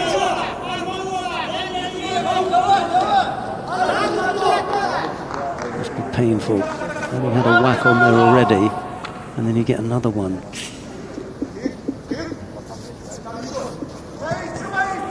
Comes over the top here, but there's the left. Oh yes! Oh, so close. Well, there's an air of excitement from the Russian. It keeps us all on our toes here. And Shmailov really definitely kept on his toes right up to the last there. The elbow came out there to break that score. That's what saved him. It's the only thing that saved him. Until then, he twinkle toes there. It's really up to Shmailov now to make something happen, because Shamilov has been shading this. He had the best part of normal time, and he's at the best in golden score. So it's up to Shmailov to come and take it now. Yeah, he's got nice grip there, and he changes direction. Nice little attempt at Sasai, Tsuri from Shmailov. Just lost a balance. Yeah. Just falling backward a little bit. Yeah, definitely just stumbled there.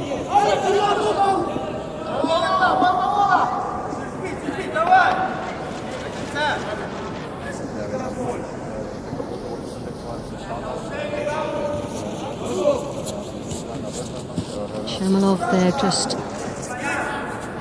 driving forward. Still a real contender out here. He gets underneath with that soda again. Shmailov's going over. Good battle. 3 minutes into golden score here. It's not absolutely edge of your seat, but it's engrossing. And you know, either one of these deserve this bronze medal, there's no doubt about it. The Taitoshi there, as he comes back up on top. And another strong attack from the Russian.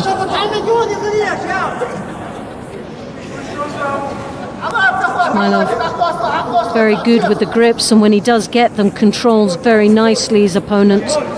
But Shamilov is more creative there. He keeps himself wide open, and he's gutsy enough. Oh gosh, that was so close.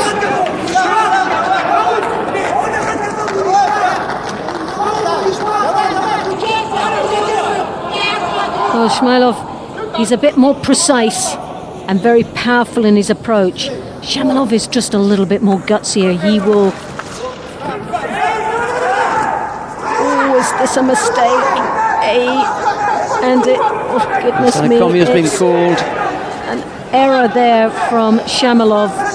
With the Sutemi Waza, found himself flat on his back, and Shmailov said thank you very, very much for that. But this is what we were saying with Shamilov. He was very gutsy. He sacrificed himself, and he took chances in that golden score. And sadly, it didn't pay off. But nevertheless, a very good match indeed. Very interesting one.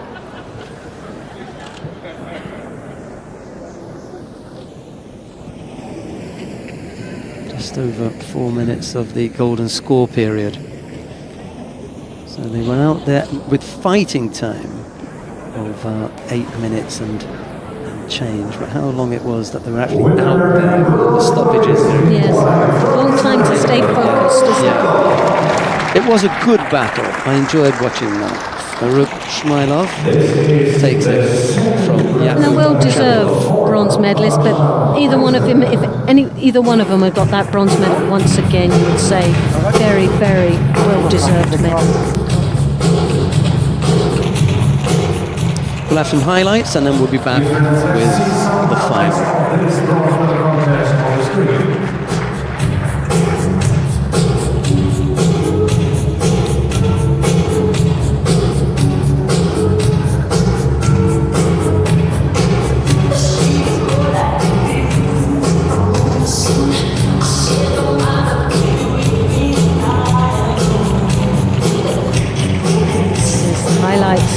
Very close fought match.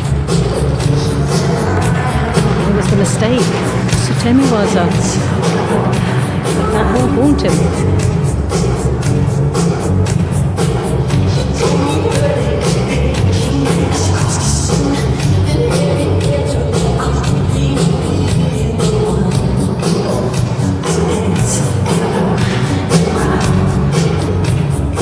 Right, we come now to the final of the under 66 kilo category.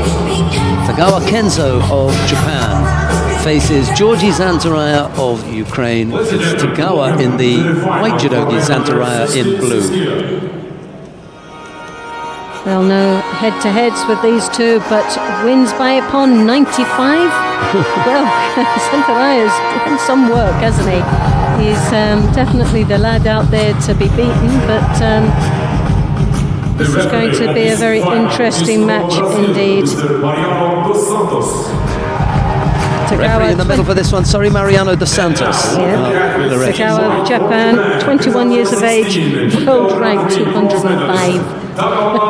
He's a little bit further down the world ranking, but as we've seen today on performances, it doesn't really matter, does it? That may change today. Could all change. One continental medal under his belt, along with a 1 Grand Prix bronze medal. Zantaraia from the Ukraine in Tokyo Grand Slam, 7th place, Hoihot 2nd place, and European champion. So, yes. Tagawa got it all to do, but today has performed very well to put him in this final of the first Düsseldorf Grand Slam.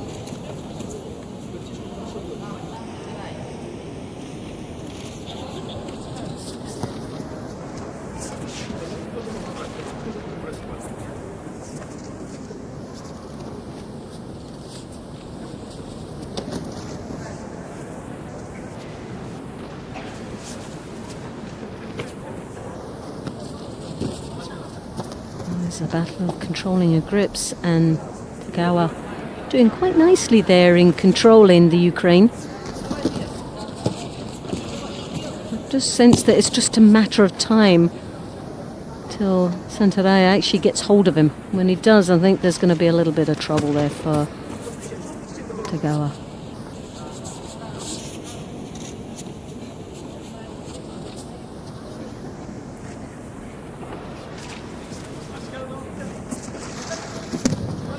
Uchimata combination, entered in with the legs, didn't get any lift there from it, but first engagement there. Tagawa really just trying to delay, I think, the inevitable.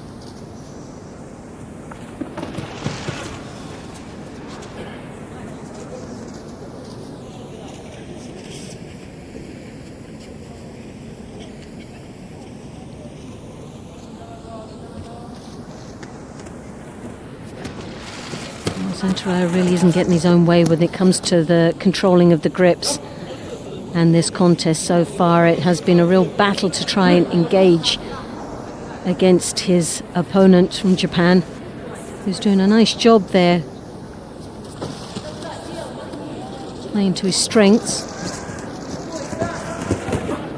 So his hips across, now following through into the Niwaza, looking very busy down there, and so far has controlled this contest quite nicely. A little bit of frustration now is setting in for the Ukraine.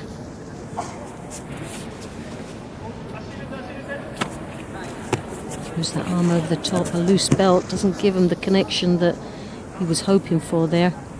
He did the right thing though. He came in with one attack and then came out. Didn't want to hang on to it for too long. That's a mistake that a number of fighters make. Just put one attack in and then came back out. No chance of being penalised there for hanging on to the belt for too long.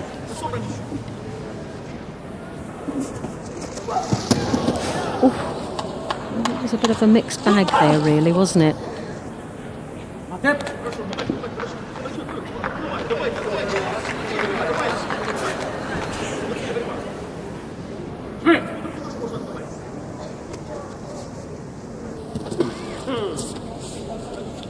As you can see, that left hand now sneaking over the top.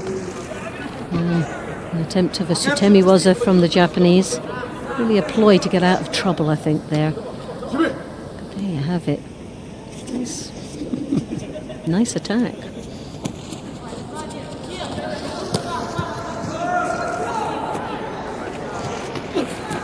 He could still score Zantaraia from that position where Tagawa was on the ground, because at no point was Zantaraia, at no point was he in Niwaza, so he could still have scored. Yes.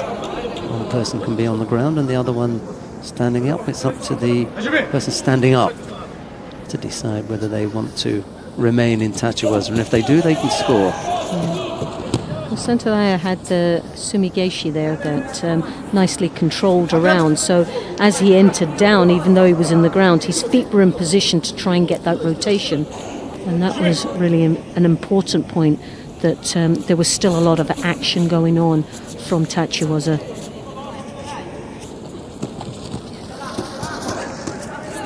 Combination of Koichigari there from Tagawa. 20 odd seconds left to go. Both fighters have spent a lot of energy on two phases. One putting in some reasonably controlled attacks, but big on defense, trying to keep the other person out. For Tagawa, he's fought very well against a very experienced opponent. Such a pedigree under his belt. European champion and Tagawa, former world champion, isn't it?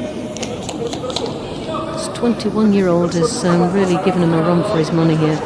4 seconds to go. What's nice to see him fishing for a time, there's no Shidos. Yeah. It's been all action here, and you couldn't really say which way this is going to stumble. Zantaraia won that world title back in 2009 in Rotterdam. The first ever Ukraine world champion from Ukraine. And 9 years on, still going strong, huh? Yeah. No doubt that it's the back end of the career, but he's still there. And throwing spectacularly. We get our first Shido here. Tagawa just with the guilty of an overly defensive posture. He comes back, fighting back with the drop Smialek there, and again, a very strong attack. Close to scoring, but good comeback. Spin under there, looking to create an opportunity, but left himself a little bit flat and too far away from his opponent. But a gutsy move from Zantaraia.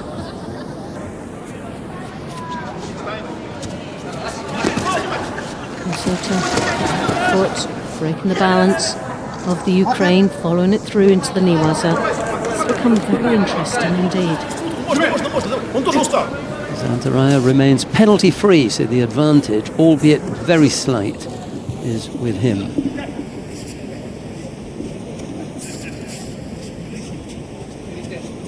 Were Tagawa to pick up another penalty, then the pressure would really be on the Japanese. Satemi was, but Zantaraia steps over it fairly easily. Minute 13 into golden score.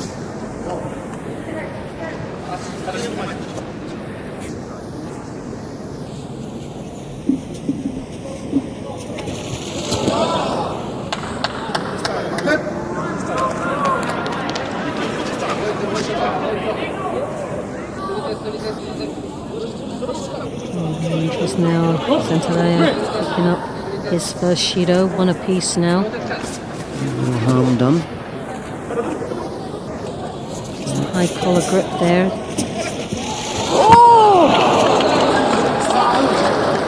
Tagawa, those hips came in, but was it an overspin and a loss of control there?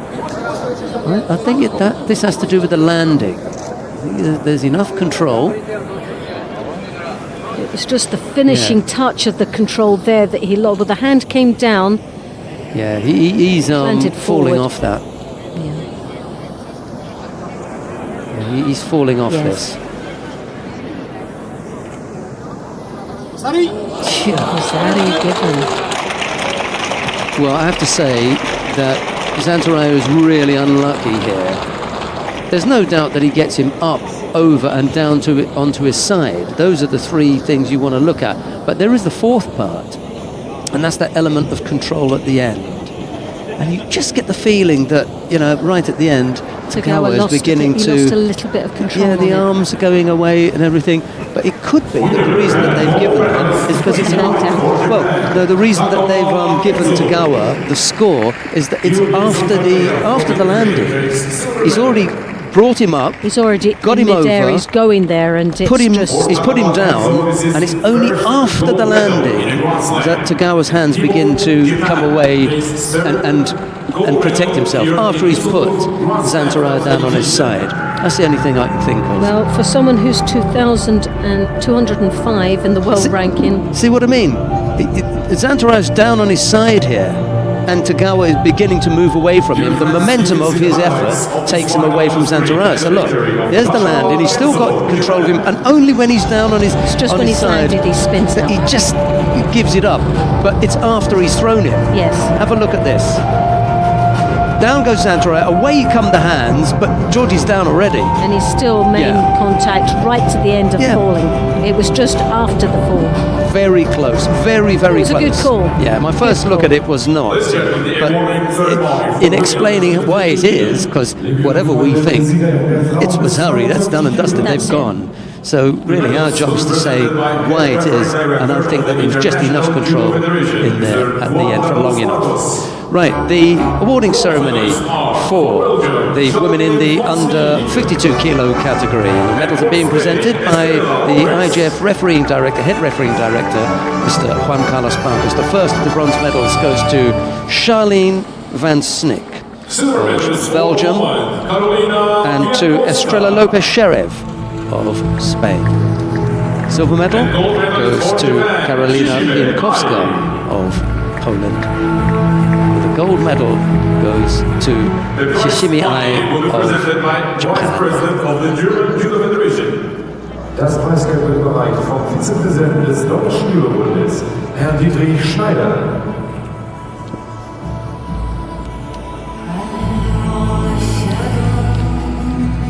One weight category to bring you after that. It will be the under 57 kilo category, and then we've got a little highlights package and 2 awarding ceremonies, so stay with us for all of that.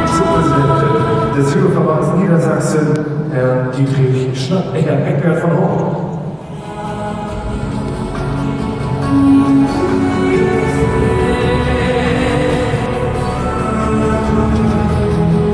A little curtsy from Karolina Pinkowska there. Not even a bow, just a curtsy. Maybe she's practicing for when she... I quite like the presenting of the medals is on a judogi.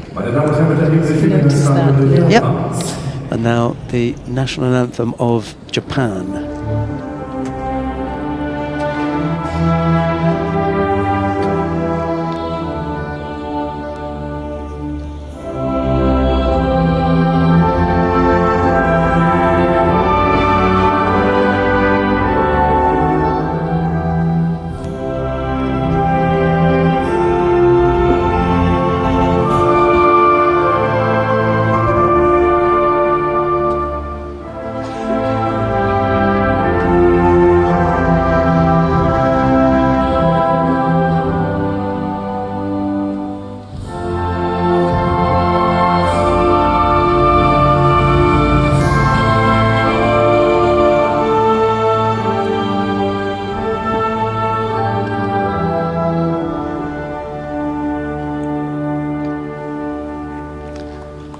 The last time that Shishime heard that anthem played for her in Europe was at the World Championships in Budapest last year when she took the gold medal. Nice.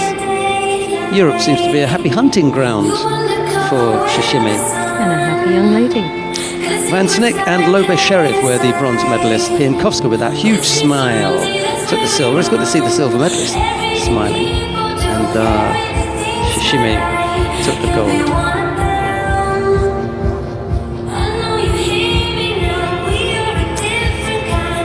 Right, last of the weight categories today. We'll look at the first of the bronze medal contests in the under 57 kilo category. Lkhagvatogoo Enpriling of Mongolia faces Anastasia Konkina of Russia. It's Lkhagvatogoo in the white judogi, Konkina in blue, and the referee in the middle for this one is Friedrich Anna Maria of Hungary. Well, my favourite for this match is Konkina for Russia. But as we've seen the performances in previous matches and weight categories, the Mongolians are very strong athletes and have had great performances throughout the day. Looks like there Konkina's had a bit of a knock to the nose.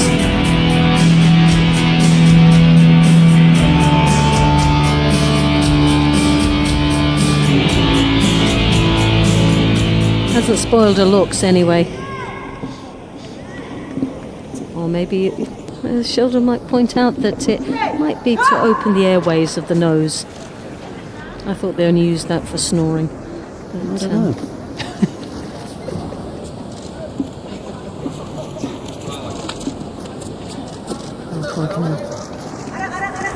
Ooh, chance on the arm. There she's on her opponent's hand, and I think she's controlling her very nicely. It's good the referee is letting this play on, and see that there's a real battle going on there in the Niwaza, but now it comes to a mate because of that slight pause.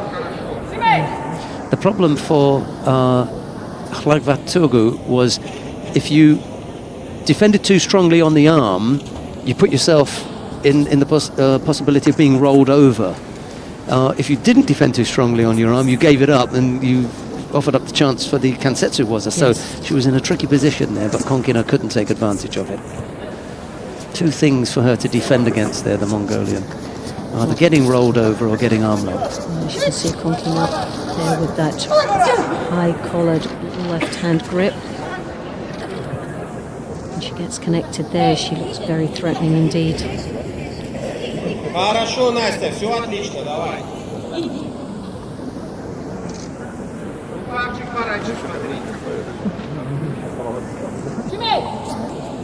19. Lkhagvatogoo. Just 19 years old. Mind you, Konkina's only 21, I think. Yeah, she's only young. She scored with that earlier on, you know. It's all across the face. It's untidy work on the ground.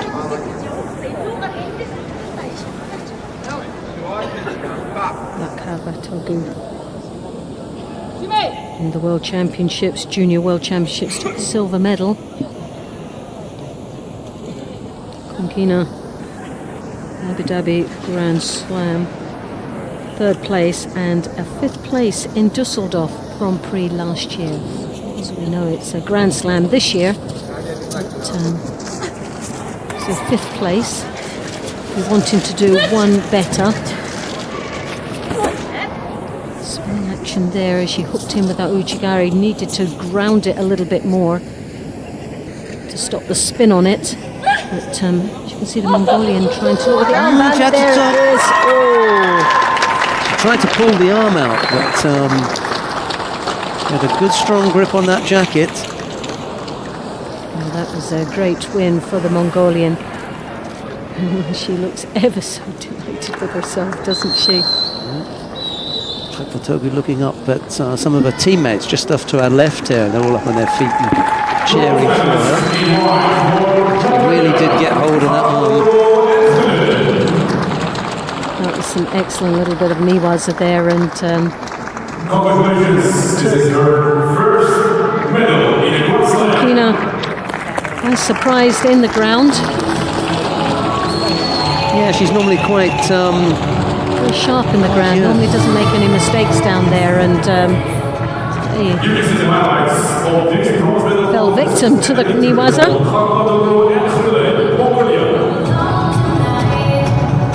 Well, she was untidy the first time they went in there for the shimiwaza, but not for the Kansetsu waza. And there she tries to pull out, but doesn't succeed in getting past the elbow joint. Yes, just couldn't pull out enough there.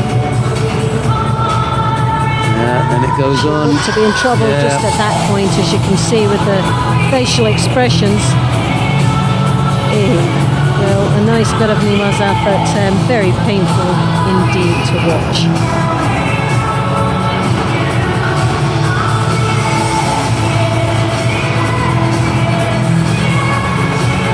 Nicely executed, and a great finish. That's going to be sore. That is going to be sore.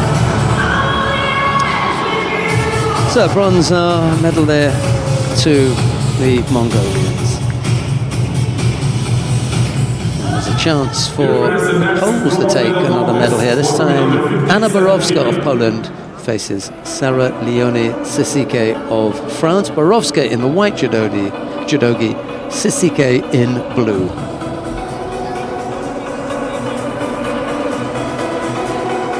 The referee of this contest is from Referee in the middle for this one is Enrique Irana of Spain. And now, welcome the athletes in white for Poland. Borowska 5th in The Hague, a medal in Tashkent. And in blue for France. Sisike very comfortable there as she walks in, very confident young lady.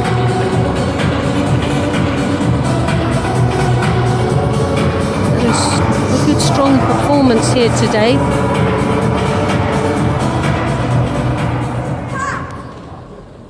Karolina Piankowska has already shown her teammate the way by taking a medal. Borowska will want to join her, on the flight back to celebrate with a medal. We shall see. Well, Sisike just lost out in the semi-final against Smith Davis of Great Britain. That was a good battle between really up here. Great battle that was.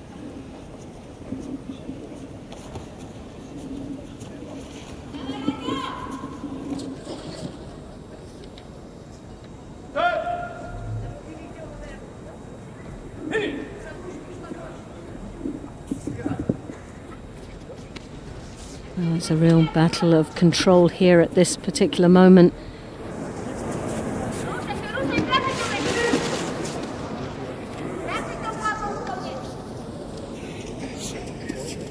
Sisike, as you can see, with the left hand on the lapel, controlling quite nicely. Dominating the pace of this contest.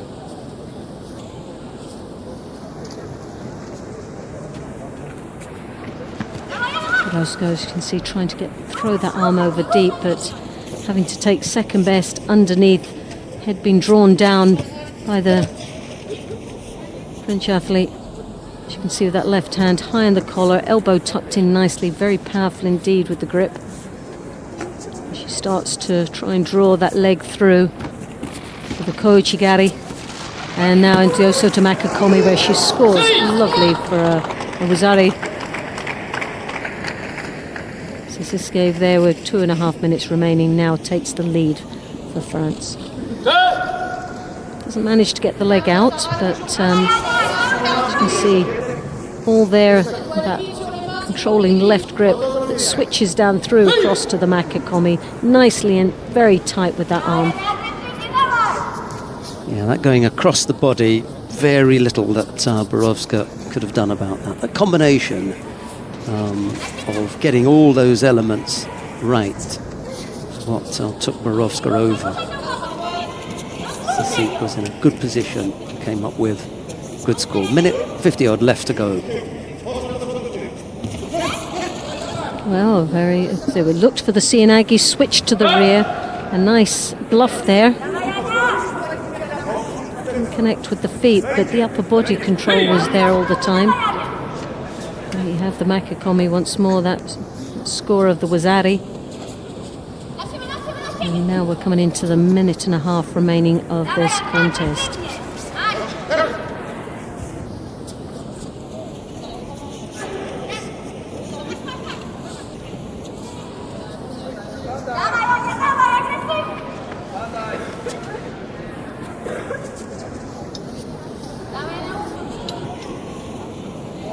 Again, no Shidos on the board, so both working extremely hard out there. Sisike maintaining a very comfortable lead, but picks up first Shido.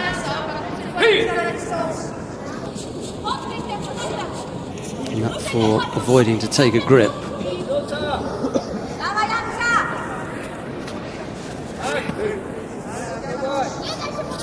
Again, you've got that left hand that's controlling nicely for the French. Looks across there.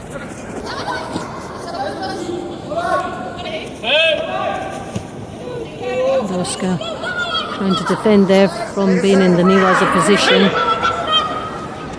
So we're into the last half a minute.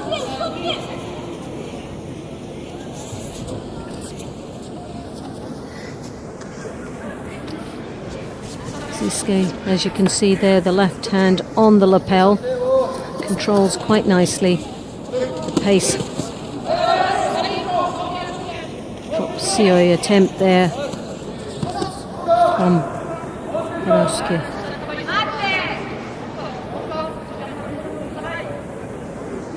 Tumbles away down in the Niwaza. There's a quick look up at the clock, and the bronze medal goes to France.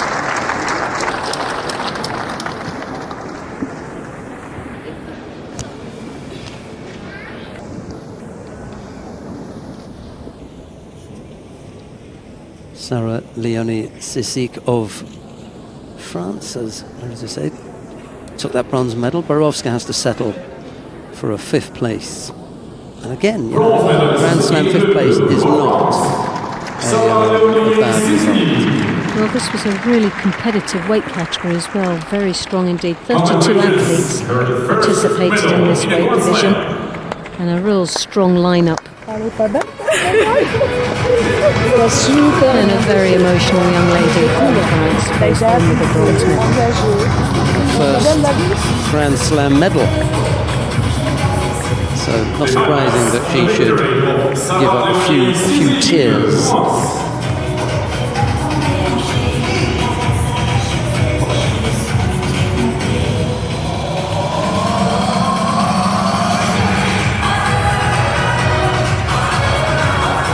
Nice Makikomi from Sissik. We've said it before, but she had the right stuff about her to bring off that technique.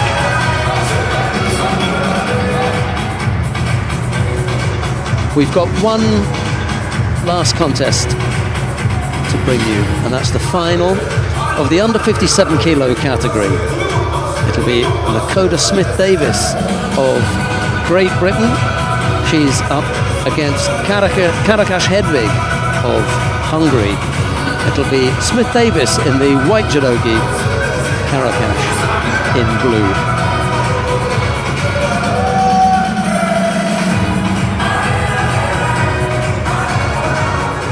And now, ladies and gentlemen, the final. Well, here you have it head-to-head, but Karakas taking full advantage of those head-to-heads. Slight age difference, 3 years of maturity for the Hungarian, but based on performance, Smith-Davis from every tournament we've seen her this year and from the latter part of last year is just going stronger and stronger in confidence. Smith-Davis, a couple of weeks ago, bronze medal in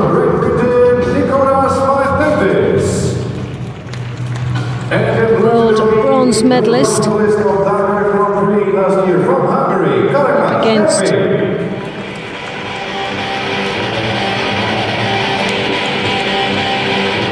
Karakas, 7th in the Olympic Games, 5th place in Tokyo last year, along with a bronze medal in Zagreb.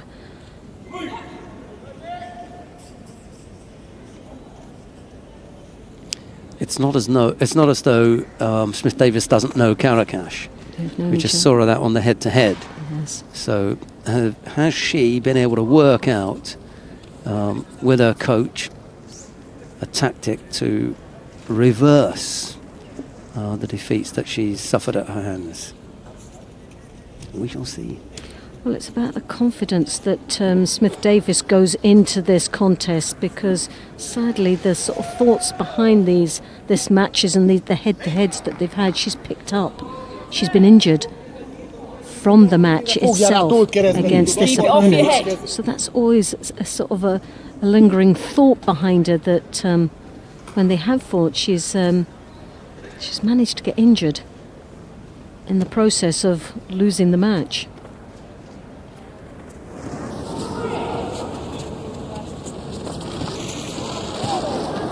Down there, Rosari. Lopez there, taking the lead with just under 3 minutes remaining. Comes round that belt.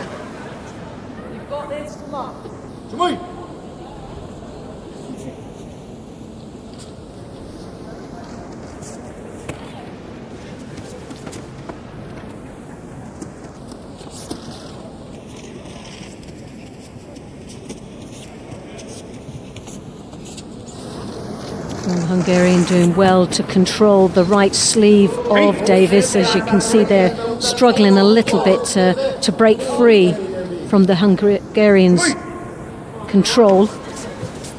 And as she does, leaves herself very vulnerable for those Ashiwasais, the Sasais.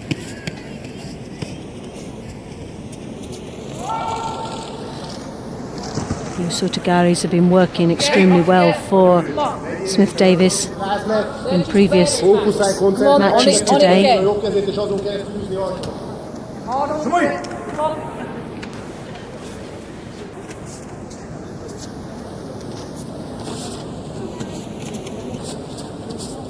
Doesn't seem to manage to be able to control and keep the grip. See, trying to throw that right hand on the high collar. She has it there, but I'm not sure for how long.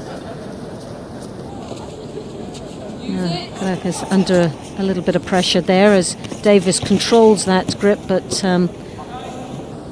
stumbles to the ground through the Ashiwaza attempt. Now the Hungarian looking for an opportunity in the Niwaza. And for the Jujikatami, but as you can see, that leg caught up. Smith-Davis trying to control that.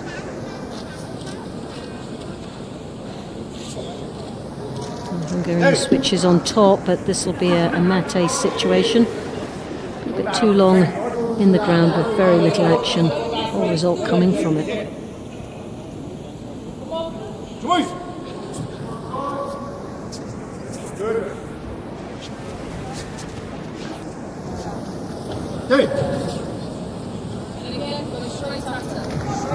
Judo goes to the Hungarian.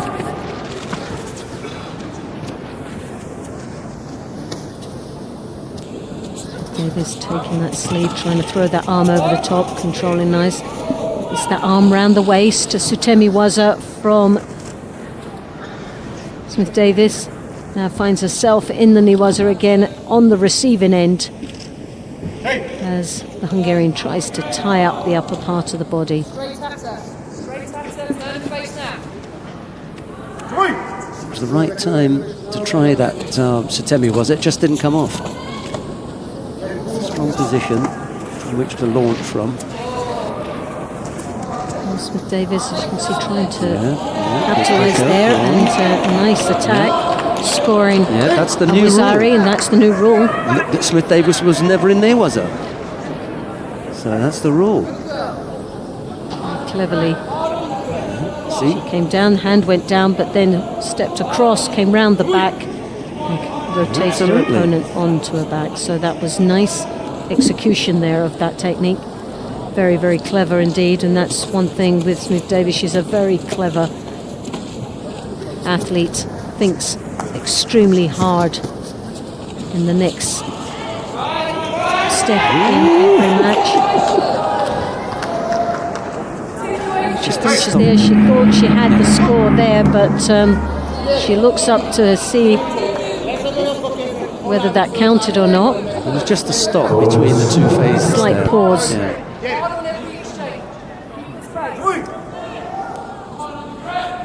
Well, bad news for Karakas. You know, she looks across at the clock and thought, "Oh, I might have this now." You know, fairly close. Just don't make a mistake. And then there was the mistake. Good news for Davis because keeps it going. Smith-Davis anyway, still in it. Sutemi Waza there, the Tomanagi from Karakas. Wasn't the sharpest though, was it? No. Just bordering on the false attack. Well, the tactics have changed for the Hungarian, where before she was controlling Nakoda Davis's sleeve. Now has to really start battling away here. We've opting for a lapel grip. Davis comes over with that right hand high in the collar. The arm round the waist, looking for the hip throw. Doesn't get in deep enough. You want this more. Back to the middle, you first. Come on. Cross far enough to really threaten you her. want this. Kate Howe is the GB coach. Come on. Olympic medalist.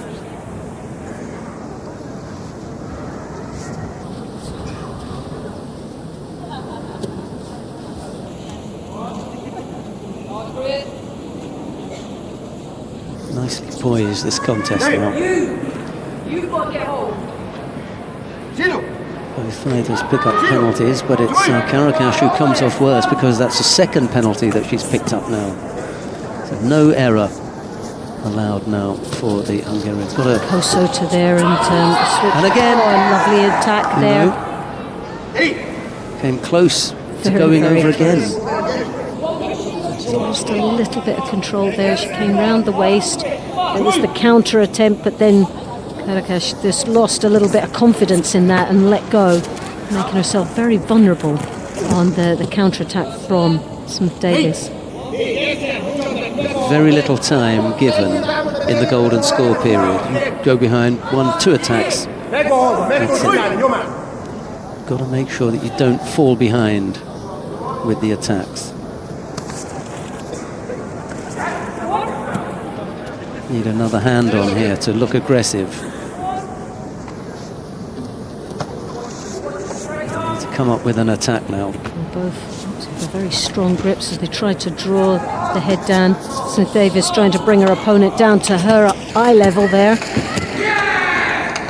An attack there. It was 50-50.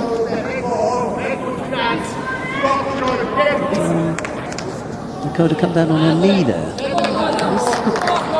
Like we said earlier on, these two have fought. She's been on receiving end of an injury from the match itself. Davis controlling that sleeve, swaps it for the lapel, creates an opening there, looking to Koichi. Again, get the hips across.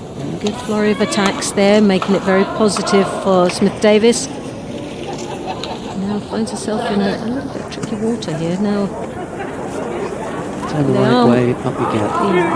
It's okay. Well, she looked a little bit vulnerable down there in the ground. A little bit of frustration on the face of Smith-Davis now. You want this? Come on! Last one! Yes, good lovely turn. control, and a Wazaria Seti upon, and Smith-Davis looking very happy indeed with herself. Takes the gold medal back home to Great Britain.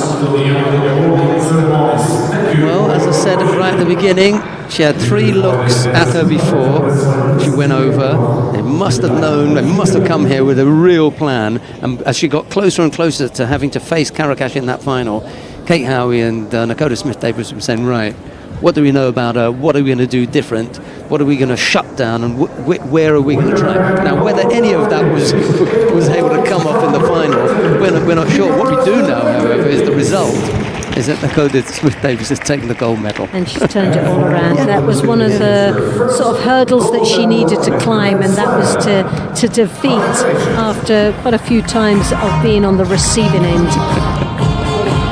Yeah, fought her first in 2013. So we're talking about 5 years of having to wait to come up with a win. But it's a big stretch for that left Kosota Gaki from Karakas. She pushes the left leg out here.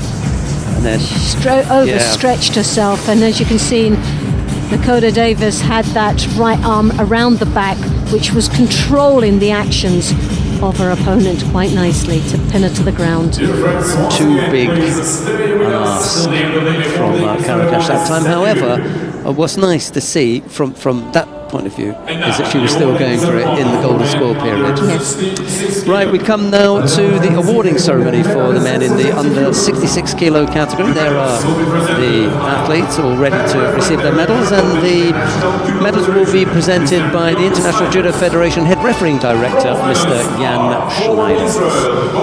Shmailov. Bronze medals go first of all to Baruch Shmailov of Israel. I'm going to have to get this right now here.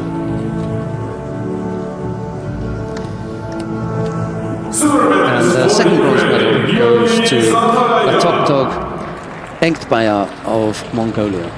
Silver medal goes to Georgi Zantaraia of Ukraine. The gold medal goes to Tagawa Kenzo of Japan.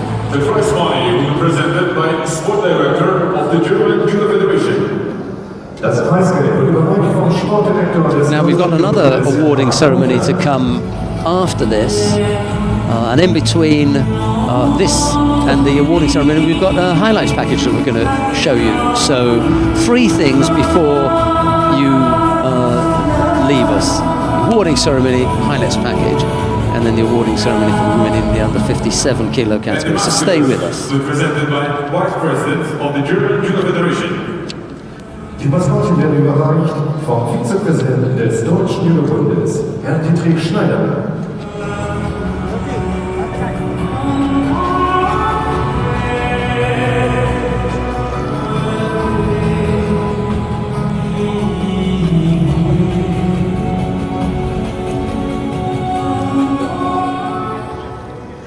Ladies and gentlemen, the national anthem of Japan.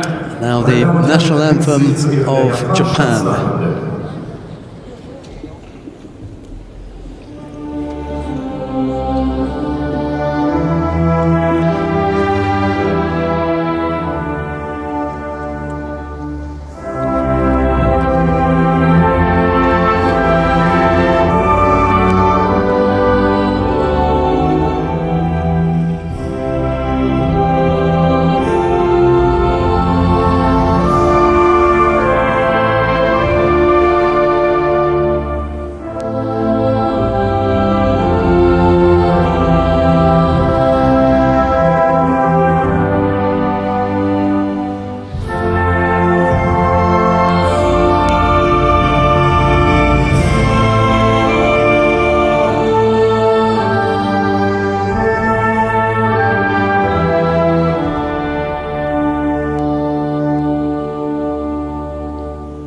Thank you very much. Now, family picture with VIPs and judoka.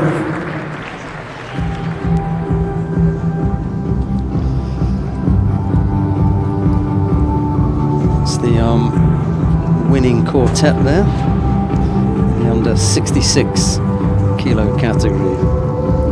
Bogdulaa, Shamilov, Zantaraia and Tagawa.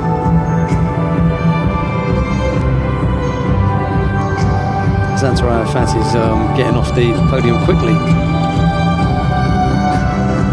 Here's the highlights package, and after this we'll come back with the last of the awarding ceremonies.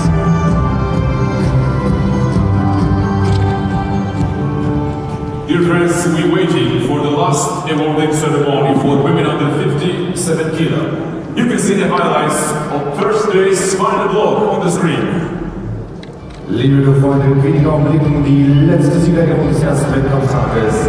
Die Siegerehrung der Frauen bis 57 Kilogramm. Und so lange sehen wir noch einmal Highlights des ersten Wettkampftages.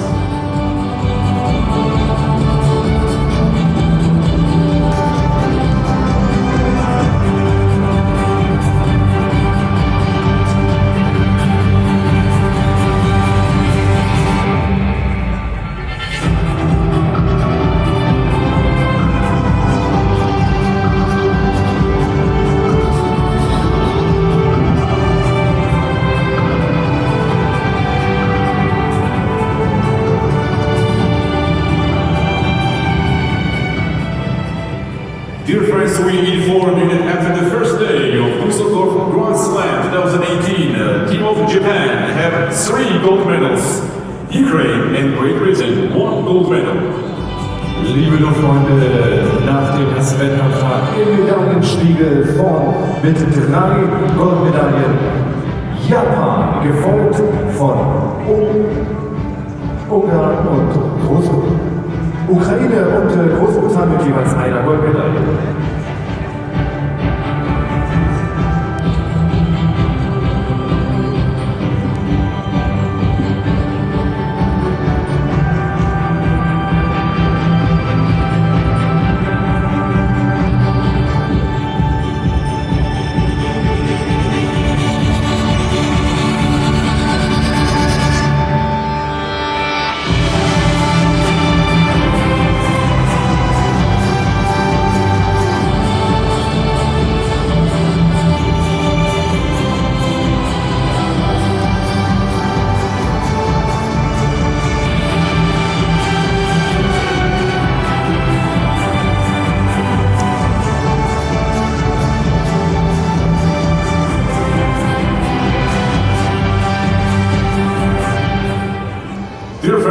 last awarding ceremony for today is for women under 57 kilos. We come now to the awarding ceremony for the women in the under 57 The kilo medals will be category. presented by competition manager of the international. Medals are being presented by the International Judo Federation competition manager, Dr. Lisa Ralla.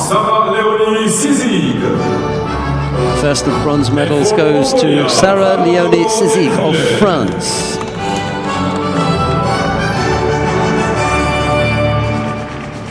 Second of the bronze medals goes to Lkhagvatogoo of Mongolia. Silver medal goes to Karakas of Hungary. The gold medal goes to Dakota Smith-Davis. The prize smile will be presented by former president of the German Judo Federation. Meine Damen und Herren, das Preisgeld wird überreicht vom ehemaligen Präsidenten des Deutschen Judo-Bundes, Herrn Willi Höfgen. That's nice. Nice touching moment there. Yeah.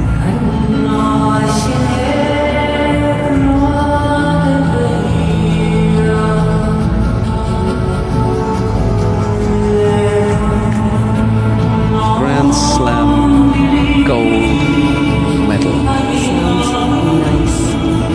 First ever Grand Slam gold medal. 4 times previously on the podium, 2 for bronze, 2 for silver. But it's the top prize today.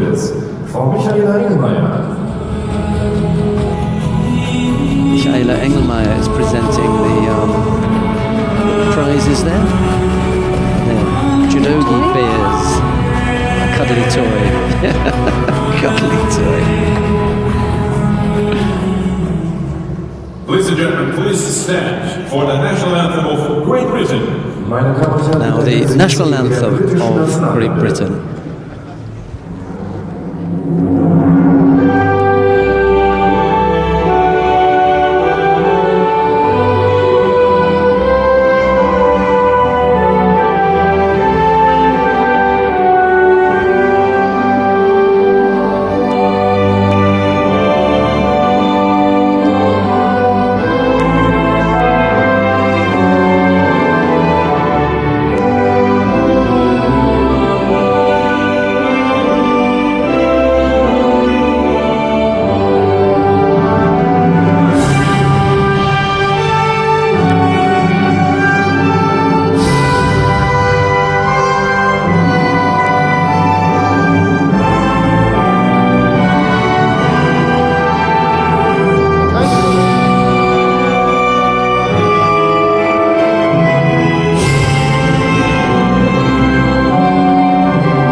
Delight there, and her coach, Jill Crawley, will be back at home doing somersaults on the sofa.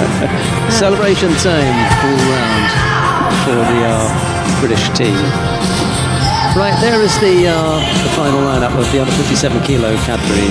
Sizik and Lkhagvatogoo of Mongolia took bronze medals. Karakas took the silver, and it was Smith-Davis who took the gold medal. The Japanese team finished today with 3 gold medals, and there was a gold medal each for Ukraine and Great Britain. We're going to be back tomorrow with more live judo, but from Loretta Cusack-Doyle and myself, So, dear friends, this is the end of the first day of Düsseldorf Grand Slam 2018. So, congratulations to the all athletes, especially all medalists. Thank you very much for coming and supporting judo. Tomorrow will be the second day.